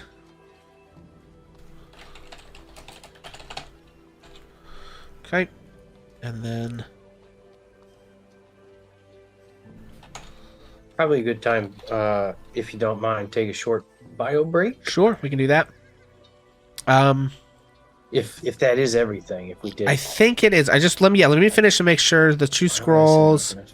There's another +1 short sword in the wind, or do you have that, Roz? Roz and Perdita Took have it like twinsies. Gotcha. the Cool. pairs, yeah. Diplomat's pouch. Yes, that is it. Sister swords. Sister swords. Okay, beautiful. Great. Okay, yeah. So we're gonna take a quick break, everybody, and then when we come back, we'll talk tactics for the final battle. Cool. Peace. We'll be back. Here we go. Hello, welcome back, everybody. It's me, Pixel. Thank you so much for that raid from Black Moon and the Moon Unit. I think that's what we call your people, right? I'm pretty sure that's what it is. I think I came up with that name. What do I'm you pretty mean, sure. you people? What do you mean, you people? Anyway, welcome back, everybody. We are back from our quick break. Sorry, we were delayed by discussions of the finer points of multi-classing in Pathfinder. Yeah. No joke. In any case, we are back. And welcome in, Raiders. So you've hit us at an interesting spot. We're near the ending of our campaign. We're in a couple more sessions, but we are kind of prepping for the final battle. So we just spent like honestly an hour doing inventory management and divvying up a bunch of magic items that these guys got as loot and then forgot about and left sitting in their bags for several sessions. But with the final battle fast approaching, it was due time to make sure that everything was being apportioned appropriately. That having been said, we have some battle tactics to discuss, I think. So, Yeah. I don't know how we want to jump into that discussion. Would you mind showing the map, Pixel? Yeah, I can do that. We'll go back to that. Bloop, bloop. And I think we all need to pick up our pen and pencils and just start marking this bad boy up. What do you guys think? Agreed. I feel like All I gotta right. refresh my screen. Something's a little wacky with my Roll20. It's like being slow, so we're gonna refresh that bad boy. And can the audience see that too? Yes. Awesome. Yep, I have swapped it over. All right. So we know what the problem is, right? We had a plan for 6 weeks to make a broken old castle in the edge of a forest, nigh impregnable. And then we realized that they weren't even ever going to attack us there. And instead, we have to save Gravesford from the full brunt of whatever army they're bringing. We have been shuffling people back and forth from Castle Rend and Gravesford to reinforce Castle Rend. But that back and forth movement is still going on. And I think that is our key to switching gears and trying to get the better of the Knights of the Black Rose. I know we talked about fortifying Gravesford, but we already know that they've had spies, and there might still be spies, or at least scouts, people who are spying on the area. If we try to fortify the town, they're going to figure it out. I think it's going to be too obvious. So in my opinion, I think our best shot is shenanigans subterfuge. Here's what I propose. The wagon train of folks from Gravesford supplying Castle Rend, we immediately disguise and reverse its purpose. Mm-hmm. We take all of the soldiers, we dress them in plain clothes, and we fill the carts that were full of supplies going to Castle Rend with all of the arms and armor that we need to equip them, and all of the rations we might need to hold out for, to feed folks for a couple of days maybe. And we make it look like a bunch of empty wagons and townsfolk are going back into the town and resupplying and bringing stuff to Rend, when in reality, we're doing the opposite. We are bringing soldiers into Gravesford, hiding them, and taking the townsfolk out and hiding them in Castle Rend where they will be safer. Yeah, That's clever. I like that. I love it. Okay, so, and when battle time comes, there is the forest next to Gravesford. Yes. Do you think it provides us enough cover to essentially just surround when they come in and we just pounce? I think we have enough people and the right kinds of people, like the Elven Thorns, Orange Rangers. The crew is probably pretty The cavalry sneaky. will probably have to be hiding, in the woods. The Swamp Mother is probably going to have to hide in the woods. There's a river. Should get That's down in the also true. river. Yeah, I think so. It should Hide fit in under a the well. bridge. There is a bridge there too. Hide That's under true. the bridge. So yeah, I think Cool. we could hide the cavalry in the forest so that they are not so far away that as soon as the fighting starts, they can't reinforce us. We should have an easy enough time bringing them into the fight with very little downtime. Okay, this is going to sound insane for 1 second, but I have a question to both you guys and Pixel. What is our relationship with the ghosts in Castle Rand? Are we cool with them ghosts? It seems like we kinda which have a ghosts? Oh, the truce? ones down in the ones down in the Purple crypt? Dragon Knights or whatever? Well, so the Armor of Saint Guide, the Confessor, which you have, summons the Dragon Knights. So they're like one of your units. As far as the ghosts in the crypt, I think you've probably made peace with them at this point. But they are still legit ghosts, right? Like I think they are specters statistically. Right, but they can like hurt people. It's like 12. Okay. I mean, there's only 12 of them or so, but yeah. My idea would be all the townsfolk, we hide in the basement near those crypts so that they can evacuate into those and have the ghosts attack anything else that is not the townspeople. I think that might require I think that might require a roll, but I think it is a workable idea. I just think you would have to convince the ghosts, right? Right. That's a worthy that's a thing to do. What about the suits of armor as well? Would we be able to use those as another like defensive piece for? Yeah, I think I described that you guys are already kind of we've kind of gotten those as like an impromptu defense. Right. So like we double stack the armor with the ghosts, and it's pretty much an impenetrable room.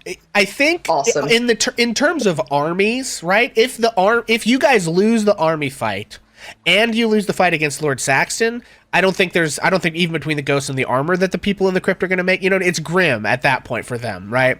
But I think in terms of like, they sent one unit to like flank us and go attack the castle anyway, assuming that all our defenses or something were gone, like that would probably be enough. And maybe if you left Trent the Treant there too, that would probably be enough to defend the castle from like a single unit of troops. Yeah. Right. Just like, if they send off like whatever group to go look at the castle, realize that we're not there, and then try to kill the townsfolk, are they going to have enough to fortify themselves and hang out? And also, like, Castle Rend and Gravesford are not so far away from each other that if we save the town fast enough, we couldn't get back to Castle Rend before too much bad stuff happened. That's true. That's true. I mean, if we're rushing. Yeah. Excellent. Very cool. So here's the other thing that I want to say is that obviously we've talked about the fact there are still spies, right? So I think this is a good workable plan as long as Lord Saxon doesn't know that that is your plan, right? And we've discussed that, like, yes, you caught the one spy, right? But that doesn't necessarily mean that he has no intelligence means, because it's hard to hide the movements of huge groups of people like that, right? So here is what I propose, because the other thing too is like we're conceiving of what your strategy would be going into this battle, right? Mechanically speaking, the warfare rules don't exactly have a ton of mechanics for replicating all of that work that you're putting in, right? What I propose that we do is we make this a contested roll. Basically, it would be you guys' operations test, like how well can you organize and hide and work your stuff, versus Lord Saxton's espionage test. So it's essentially asking, can you effectively hide these movements from him, or does he find out? Because I'll basically level with you. What's at stake here is going to be, in terms of the strongholds and followers warfare rules, the domain defenses of both of your organizations is what I'm thinking. So I'm thinking it's going to have to do with your communications defenses, because the idea here is like if you secretly do this and you've already like intercepted his communique, right? You got the plan for his battle. If you can set up a trap for him, that is going to radically throw his troops out of their composure. They were expecting we're going to just march into this town and massacre these civilians, or they were expecting you guys not to know that what was happening and have like a minimal force and then have to reinforce them. It would just really shake up their expectations of what the fight at Gravesford will look like. So what I'm thinking we do, neither of you has damaged the other's defenses as far as I know, at all. So what I'm thinking, I don't think we took any time to do that. What I'm thinking we put on the line here, and this is going to be a lot, so it's going to be a bit risk reward, right? The safer choice is to just try to set up the fight normally and, have the fight, in which case you both know what's coming and you just do the fight. What's at stake if you do this is going to be all 3 levels of damage to the communications defense. So if you successfully spring this trap, Saxton's communications will go all the way from normal to broken, which means at the end of the next deployment, you will get to choose one of his units to move around to an adjacent space. At the end of the next deployment, you will choose one of his cavalry units, which will be removed from the battle and not deploy until the end of the first round, so you delay his cavalry. And at the end of the next deployment, you choose 2 of his infantry units, remove them, and have them not show up until the end of the first round of battle. So that's like a huge negative, right? However, the alternative, if he succeeds his espionage test, that is all going to happen to you instead, because what will happen is he will find out that you're doing this and he will just fully attack Castle Rend while all of your troops are in Gravesford, right? And then all of your troops at Gravesford will have to rush to reinforce Castle Rend. And you won't know that he's about to do that because, it's like that's the risk reward scenario here, right? Like on the one hand, you can get a huge advantage, but if the gambit fails and he finds out about it, then you take a huge negative. Now, you still probably might be able to overcome him despite those disadvantages. You have a huge army of extremely powerful allies, with all of the NPC realms you've managed to acquire, right? But, and then if you succeed, I mean, you are really going to wreck him hard, but it is a bit risk reward, right? There's not going to be any way to do this wherein there's no risk to you. The only kind of no risk to you scenario is not doing this at all and straight up just defending Gravesford as is, where you give up the opportunity to get a big advantage for the security of not facing a potential big disadvantage. But if you're going to go for the one, then the downfall is it. Does that make sense? Yeah. What is our +2 operations check? Yeah, so our operations is at +2. And our espionage is at +2. Is his communication? I'm sorry. Is his espionage at? Do we know what that is? I don't think you do. I believe it takes an espionage test on your part to find that out, and I don't think, and it would have taken a turn that you needed to use to do something else. Right. So I don't think you know what that benefit looks like. And then I just had it in my head and it fell away. Can we add Bardic Inspiration? No. You can add the for Trustable. Soren and Inna using their ability to sniff out possible folks who are spying. Would that help us at all in giving like advantage on the roll or like another +1, or is that just kind of a part I don't think so. I will allow you to use chat inspiration or things like that on the roll. Okay. The Chasuble counts too, though, right? The Hero's Chasuble, we can expend a charge to add a D8 to a domain check. Yes. But I will say that is going to, even though it's like technically not happening on this scale because it regains things at dawn, I am going to say that it's going to diminish the amount of charges it has for the actual fight, which is probably a worthwhile switch, sure. But just to make sure that it's not like, oh yeah, you can do this and have all the charges. Like, I think it makes sense to say you're down that resource for the final fight if that's where you choose to use it. But his espionage and operations and everything is probably better than ours. Their domain is bigger. Everything's probably beefier on their end. Yeah. But isn't a D8 better? Probably not. I think that gives us at least even 50-50 odds. At least. Probably slightly better. And then chat inspiration. And we have chat inspiration. But I will also say this: I'm only going to allow one expenditure of inspiration on the roll. Otherwise, it's like a sure thing. You're just all going to burn whatever inspirations you have. Oh, it, right? Let's just enough. decide all the buffs we want to use and stack them all at once ahead of time. No. Inspirations. No guidance here. No more bardic inspirations. I think the Chasuble and one inspiration is as far as I'm going to let that go. So, because we are interfacing, like the rules of these types of checks are not exactly designed to integrate with those particular D&D mechanics, by which I mean normally you can't cast guidance and have it apply. Normally your bardic inspiration is not going to apply to domain checks, things like that.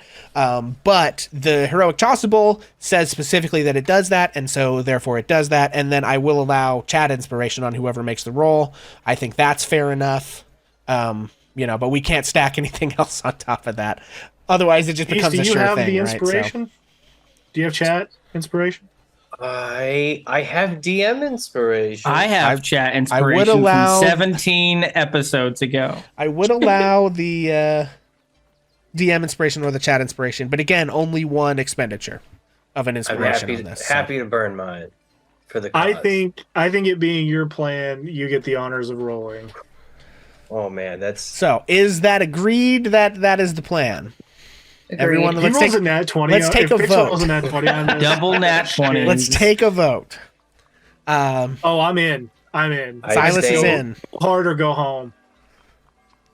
Absolutely. Let's go. Shanty is in. Let's go. Shenanigans it is. Okay. Soren? There was a time when Soren probably would have taken the more cautious route, but you got to risk it for the biscuit. Okay, before you roll, Beast, I'm going to roll this espionage test to tell you what you have to beat. Because you guys will know, you'll know meta, but your characters in game won't know. Could I sweeten the pot a tiny bit? Can I just sprinkle a little shenanigan on the top? Little shenanigan. I don't know. You'll have to convince me. What's the shenanigan? Shaving of shenanigans. I am willing to give up one of Roz's remaining 4 lives. In order for what? Roz commits a sacrifice of herself. I don't know. Listen, here's what I'll give you, all right? You want to play games, I'll give you this. All right. If you want, I'll allow you to roll a third die. You have to roll a death save. If you fail a single death save, Roz is dead. So, you want to play games, baby girl. Let's do it. That's too much. Sold. Now I'm doing it. All right. Well, let me roll to tell you what you have to beat. No, no revivification. A deity comes down and takes Roz's soul to an extra plane and does not give it back. When I was a teenager playing Pathfinder for the first time, we had an extra dimensional sky baby. That was our explanation for when people couldn't show up to the game. Is this extra dimensional sky baby would appear and grab somebody and teleport them away to another dimension. And then they would come back in a section. I have one additional counter offer to that whatever demi-plane Roz's soul ends up on, it's where Farklebuck Sticky splits. So the only way to get Roz away from the sky baby would be to roll or to crush the orchid and reincarnate her, right? Yep. So I feel fine. Honestly, that's up to you. If you want to make that, that's fine. But yeah, that will immediately blow our reincarnate button. I'm doing it. I've already spent the inspiration. Okay. Oh boy. Can Roz use inspiration again on the, or like just give chat and or whatever. 3. I'm giving you 3 dice, okay, at the expense of a life here, and no inspiration on the death save. Okay, so let me first roll the espionage test for them. All right. That's so complicated. All right, espionage test coming down the pike, above the board. Here it goes, ladies and gentlemen. Watch it be like a 1. Oh no! That is a dirty 20. 17 plus 3. I'm not gonna die today. All right. You're not gonna die today. Now, but you got to. Here's the thing. You got to decide before you roll if this is the death. Are you rolling the death save for the extra dice? Is that what's happening right now? Yes. Okay. There's no other way to do this. I want to make sure everyone at home knows we don't have backup characters. Orin is my backup. Okay, fair enough. And you will all regret This is so dumb. Why are we doing this? I didn't know this was actually happening for real. Can I? This is a I thought it 16 was a episode joke. series where a long-standing character from 2 campaigns is just gonna Just randomly gonna be killed. die. Yeah. It's okay. I have a narrative explanation for this. Should I? Okay. Chokes on a grilled cheese. Final question.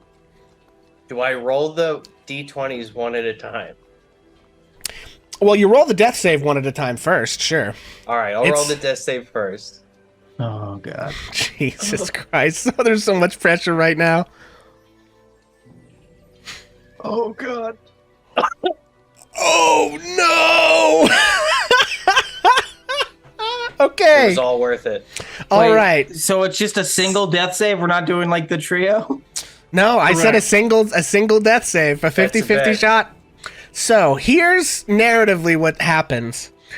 Is in the course of action, a spy that was at Castle Rend is attempting to escape, having been slightly caught, and Roz is killed by the spy trying to escape. Now, we're gonna roll these dice.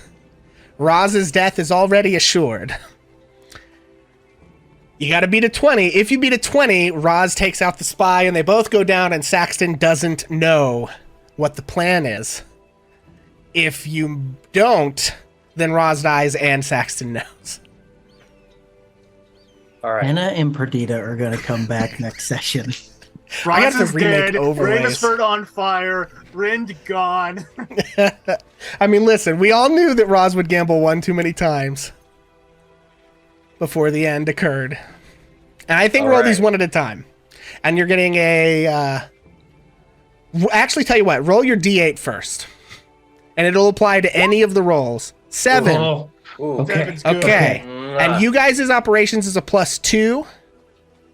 So you need, and I'll give it to you if you meet or beat. So it's at DC is at 20. If you roll 11 or higher on any of these 3 dice, right? Because you're at +9 on any 3 die, any of the 3, then you make the roll. First one. 11. Oh my god! Right there. So Can I go? Can I just take the other 2 just to see if a nat 20 shows sure, up? yeah, go for it. Second. 12. 12? Hey. And a 4. Oh my Okay. god. So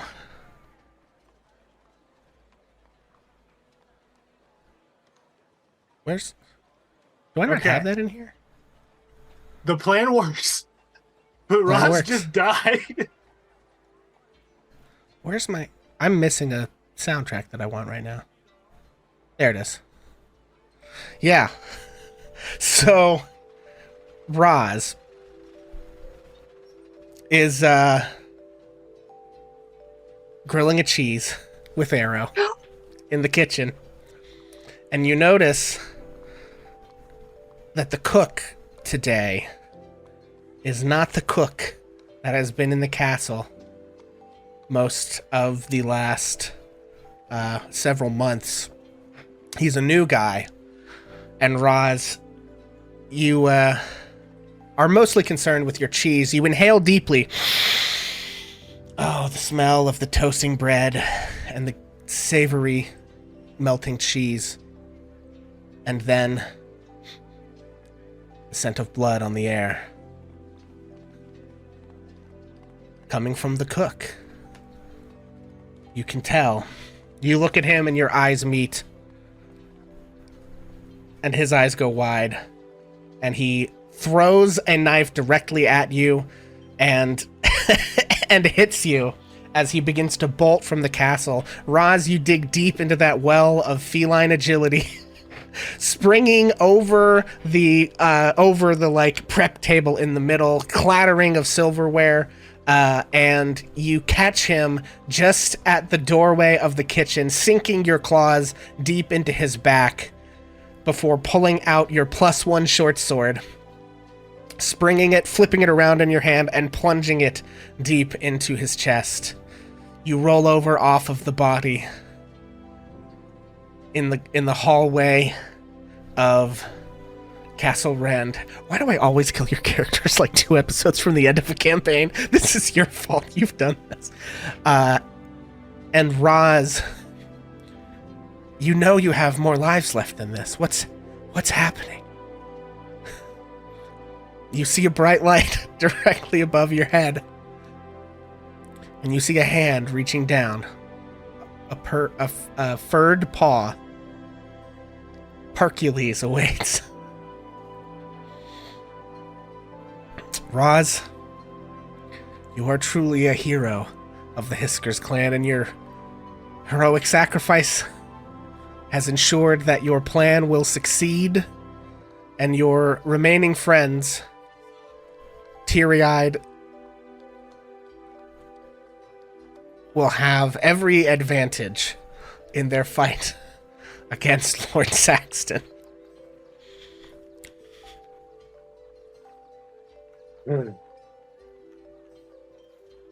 Man, Perdita's gonna be pissed.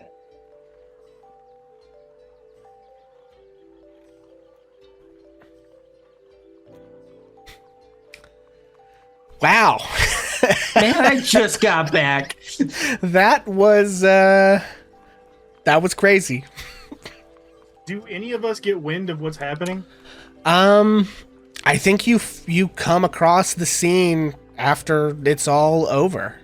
I think when you search the cook, you discover that the spy had killed your previous cook and assumed his place. And you find some of your battle plans for the upcoming battle were like tucked away in a pouch. And Silas is going to lean down, hands shaking. He's going to look to the crew and say, "We can't lose her." And he's going to pull out the orchid. Okay. And he's looking to the group for confirmation because he's so nervous. His hand is just shaking. I don't have any say in this. Soren wants actually, to, it says if the target's soul isn't free or willing to do so, the spell fails. So actually, Roz does have to be willing to do this. Soren wants to run a hand over the body to see, is it still warm? How long has it been dead? How long has Roz been dead? If there's any way to tell. I guess do a medicine check. Oh boy. Medicine. That's a 23 medicine 23. check. Okay, so I do think you know how long he's been dead. I'm going to ask you to tell me why you want to know that information, and then we'll go from there. No particular. Maybe for a certain spell. Sure. Maybe. Revivify, perhaps? Mayhaps. What is the time limit on Revivify? 30 seconds? No, it's a minute. A minute. Whew. Those are long odds. I'm going to give you... Roll a D100. If you get a 7 or lower, we'll go Divine Intervention rules. If you roll a 7 or lower, you find her within the minute. Okay. I've got my cat Piper here to Shanty is just to give feline inspiration. What have you people done to me tonight? All right. Oh. Can I burn inspiration on this? No. Okay. You guys thought we were just going to do all the boring stuff today. Saints be with I me. just thought we were going to do all the boring stuff today, too. Yeah, this started with figuring out where swords go. 88. It's been several minutes. No. Oh god. And stuff. There's nothing I can do. Okay. Oh, no, I didn't mean to That's cast fine. it anyways. I can only make zombies. Don't do that. Yeah. I'm not gonna do that. Beast has been through that enough. Yeah. that is too similar to That's Dragon what was Heist. the last one. Yeah. Yes. Oh no. Silas is going to, unless Soren's got one more thing. All I've got is gentle repose at this point. Okay. Ease Yeah. the soul on to death. Silas is going to crush the flower, push it into Roz's chest, and hope that the reincarnate spell works. Okay. Is Roz willing to return?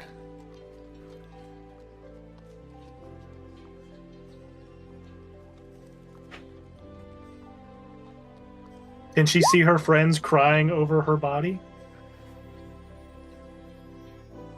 That's a. I think We already spent the thing.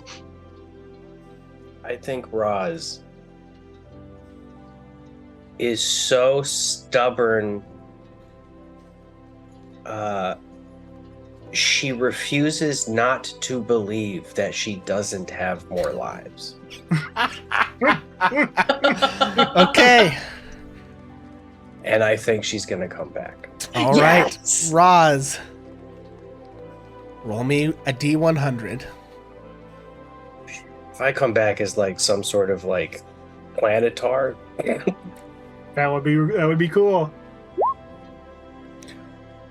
Ooh. what'd I get? 90? 90. A tabaxi? Nope. Roz's form shifts and changes.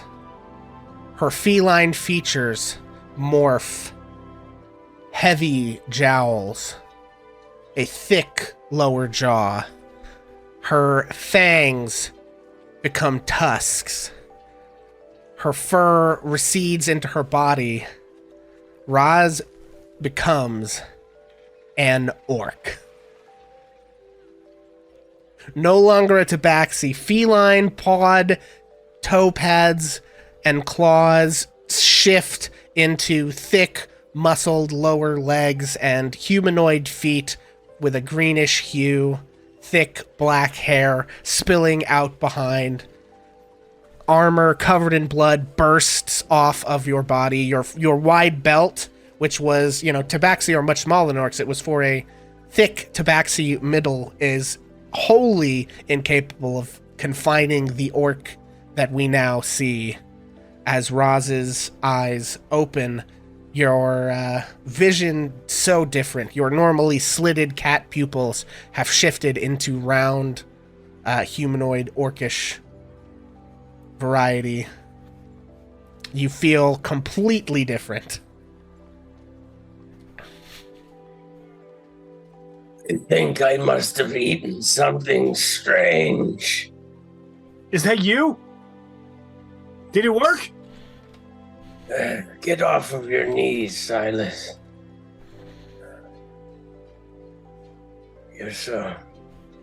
Why is everything so strange? My womb, my hand. I have hands.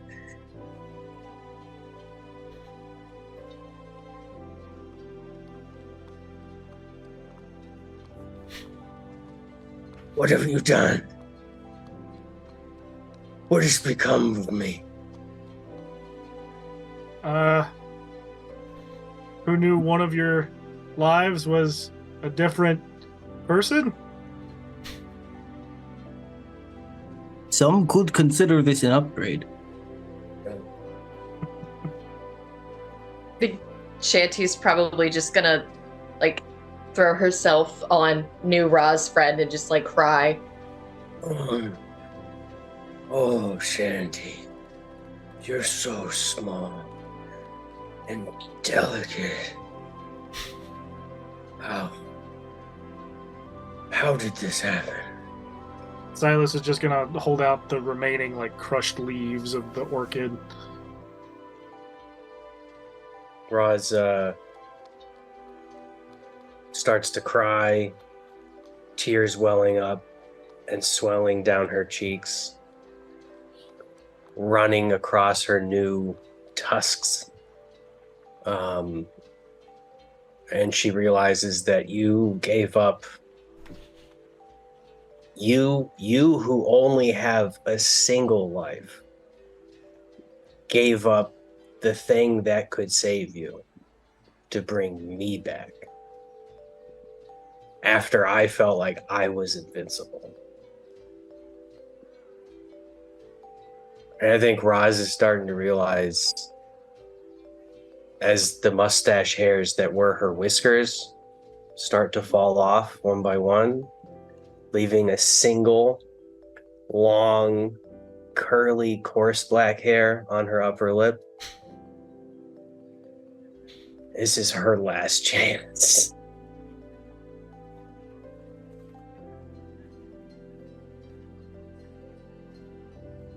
And I I won't waste this.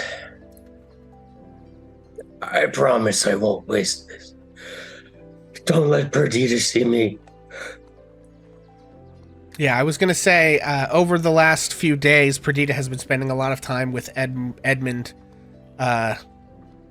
sharing with him kind of the type of spy work that she did for his older brother in preparation of, if you are successful, taking such a place at his side in the new barony of Bedegar. And so she is not here and does not witness this. And I think perhaps Enna at that moment is off with Twilight. Smooching. And I guess someone's going to have to tell him. It's a matter of who and when. And on that note, my friends, not how I expected to end that episode. Great, now I have to completely redo my character sheet. I know, you're going to have to do a new Hero Forge, too. Yeah. Oh, yeah. God. I just gave myself homework, you Gave guys. yourself D&D homework. Just Wow. A 90. If you'd have rolled a 91, you would have gotten rare lineage, which could have been a whole bunch of different stuff. You could have come back as a Warforged. Just turned into a robot. That would have been cool. What would he have had to roll for Tabaxi? You would have had to roll on the first table Beast Folk, which is a 4 through 10, and then on the Beast Folk you would have had to roll a 17 or 18 on a D20. So like the way that it did it, it gives you a D100 range, but certain groups have like several things in them. They're like if you roll a 1 or a 2 or a 3, you get astral lineage, which could be autonomes, gifts, Githyanki, Githzerai, Hedozi, Plasmoids, or Thrycreen. So you like move on to the second chart if you roll one of those, right? To roll the subclass or whatever, subrace or whatever. But Okay, Orc is But if Roz came Orc. back as a plasmoid, it was just a ball of jello.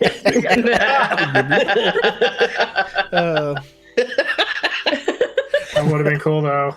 Oh, well, just folks. like slimes out of the river. On that insane note, that is where we're gonna call this episode. Next time, we will do this final battle. We have. Oh, you know what we didn't talk about? Hang on. We talked about tactics. We didn't talk about who actually gets what units. Do you want to take 5 and do that real quick? Sure. I have to turn off the sad music. Or do you want to chat with the other two? Tell you what, why don't we just do that off screen? We could do that. Let's do that off screen. When we get into the next fight, there will be more, some extra mechanics that'll be added, but we'll like at the beginning of the next fight talk about that stuff. Essentially, each commander of a unit gets some abilities based on their class that they grant to their unit. We haven't been using that before, sort of in fiction saying that they haven't spent enough time with these units, but now they kind of have.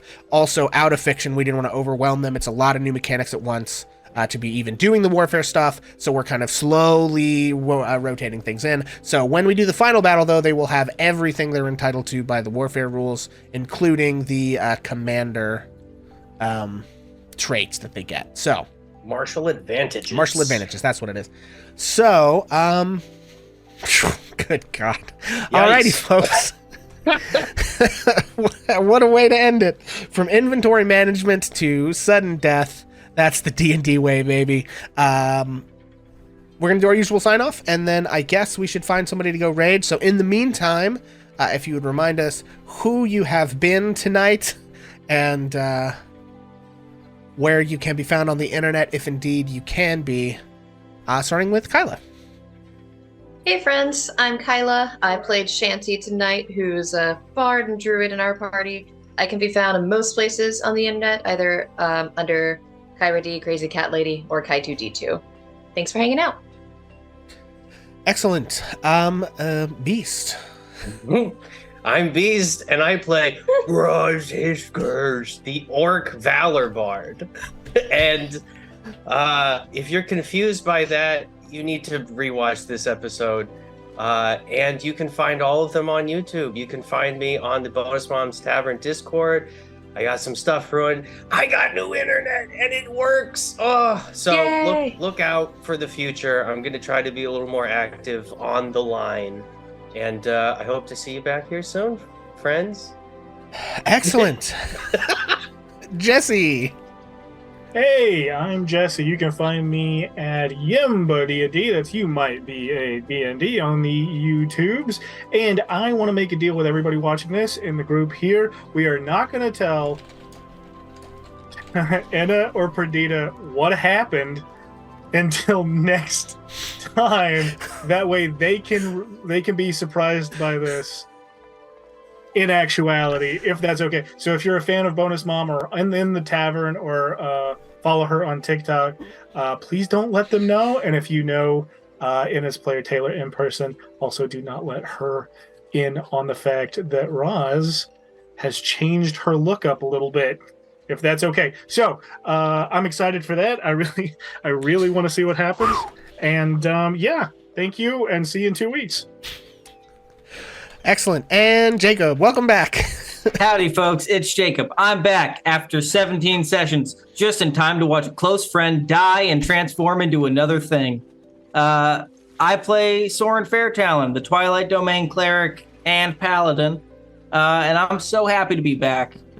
Once again, you can't find me on the internet, except I am on the Discord, actually, but I don't interact. Don't talk to me. Leave me alone. I love you all. I'm so happy to be back. Excellent. And as always, I have been your dungeon master and your cruel, cruel arbiter of fate today. Pixel. You're sick. You're sick, Listen, Pixel. Sometimes as a DM, you dangle things in front of your players, knowing that it could be a catastrophe. And of course, we all know that Roz is exactly the type of person for whom catastrophe dangling is irresistible. So I suppose we all should have seen that coming. Oh wow. Let this be a lesson to you, DMs. I don't know what lesson it is, but please let it be one. I don't know what you learned from this. I'm not going to learn anything from this. But you can also find me here every other Friday. We have Curse of Strahd next week, and then we'll be back with this again, theoretically, if all goes well, on the 25th.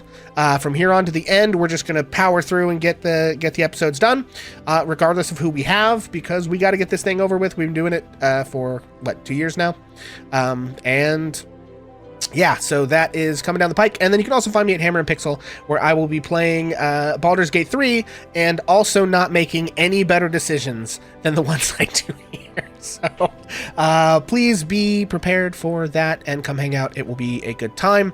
That having been said, let's go hang out with our friends Ream Streams today. They are streaming Baldur's Gate 3, and he is Richard, who is playing Baldur's Gate 3, is not an old 5e person. He doesn't know the mechanics, so he may need all of our help to kind of navigate this game. So we're going to do that. Thank you guys so much. If you are subbed, here is a raid message. If you're not, here is a raid message.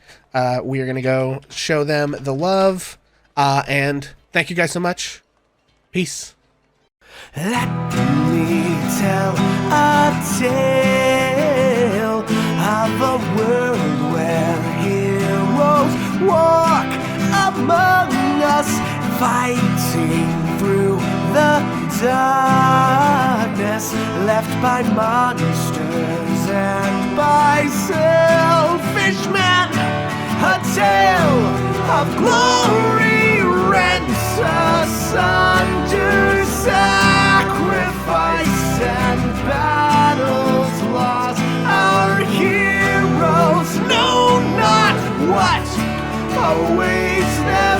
still they carry on.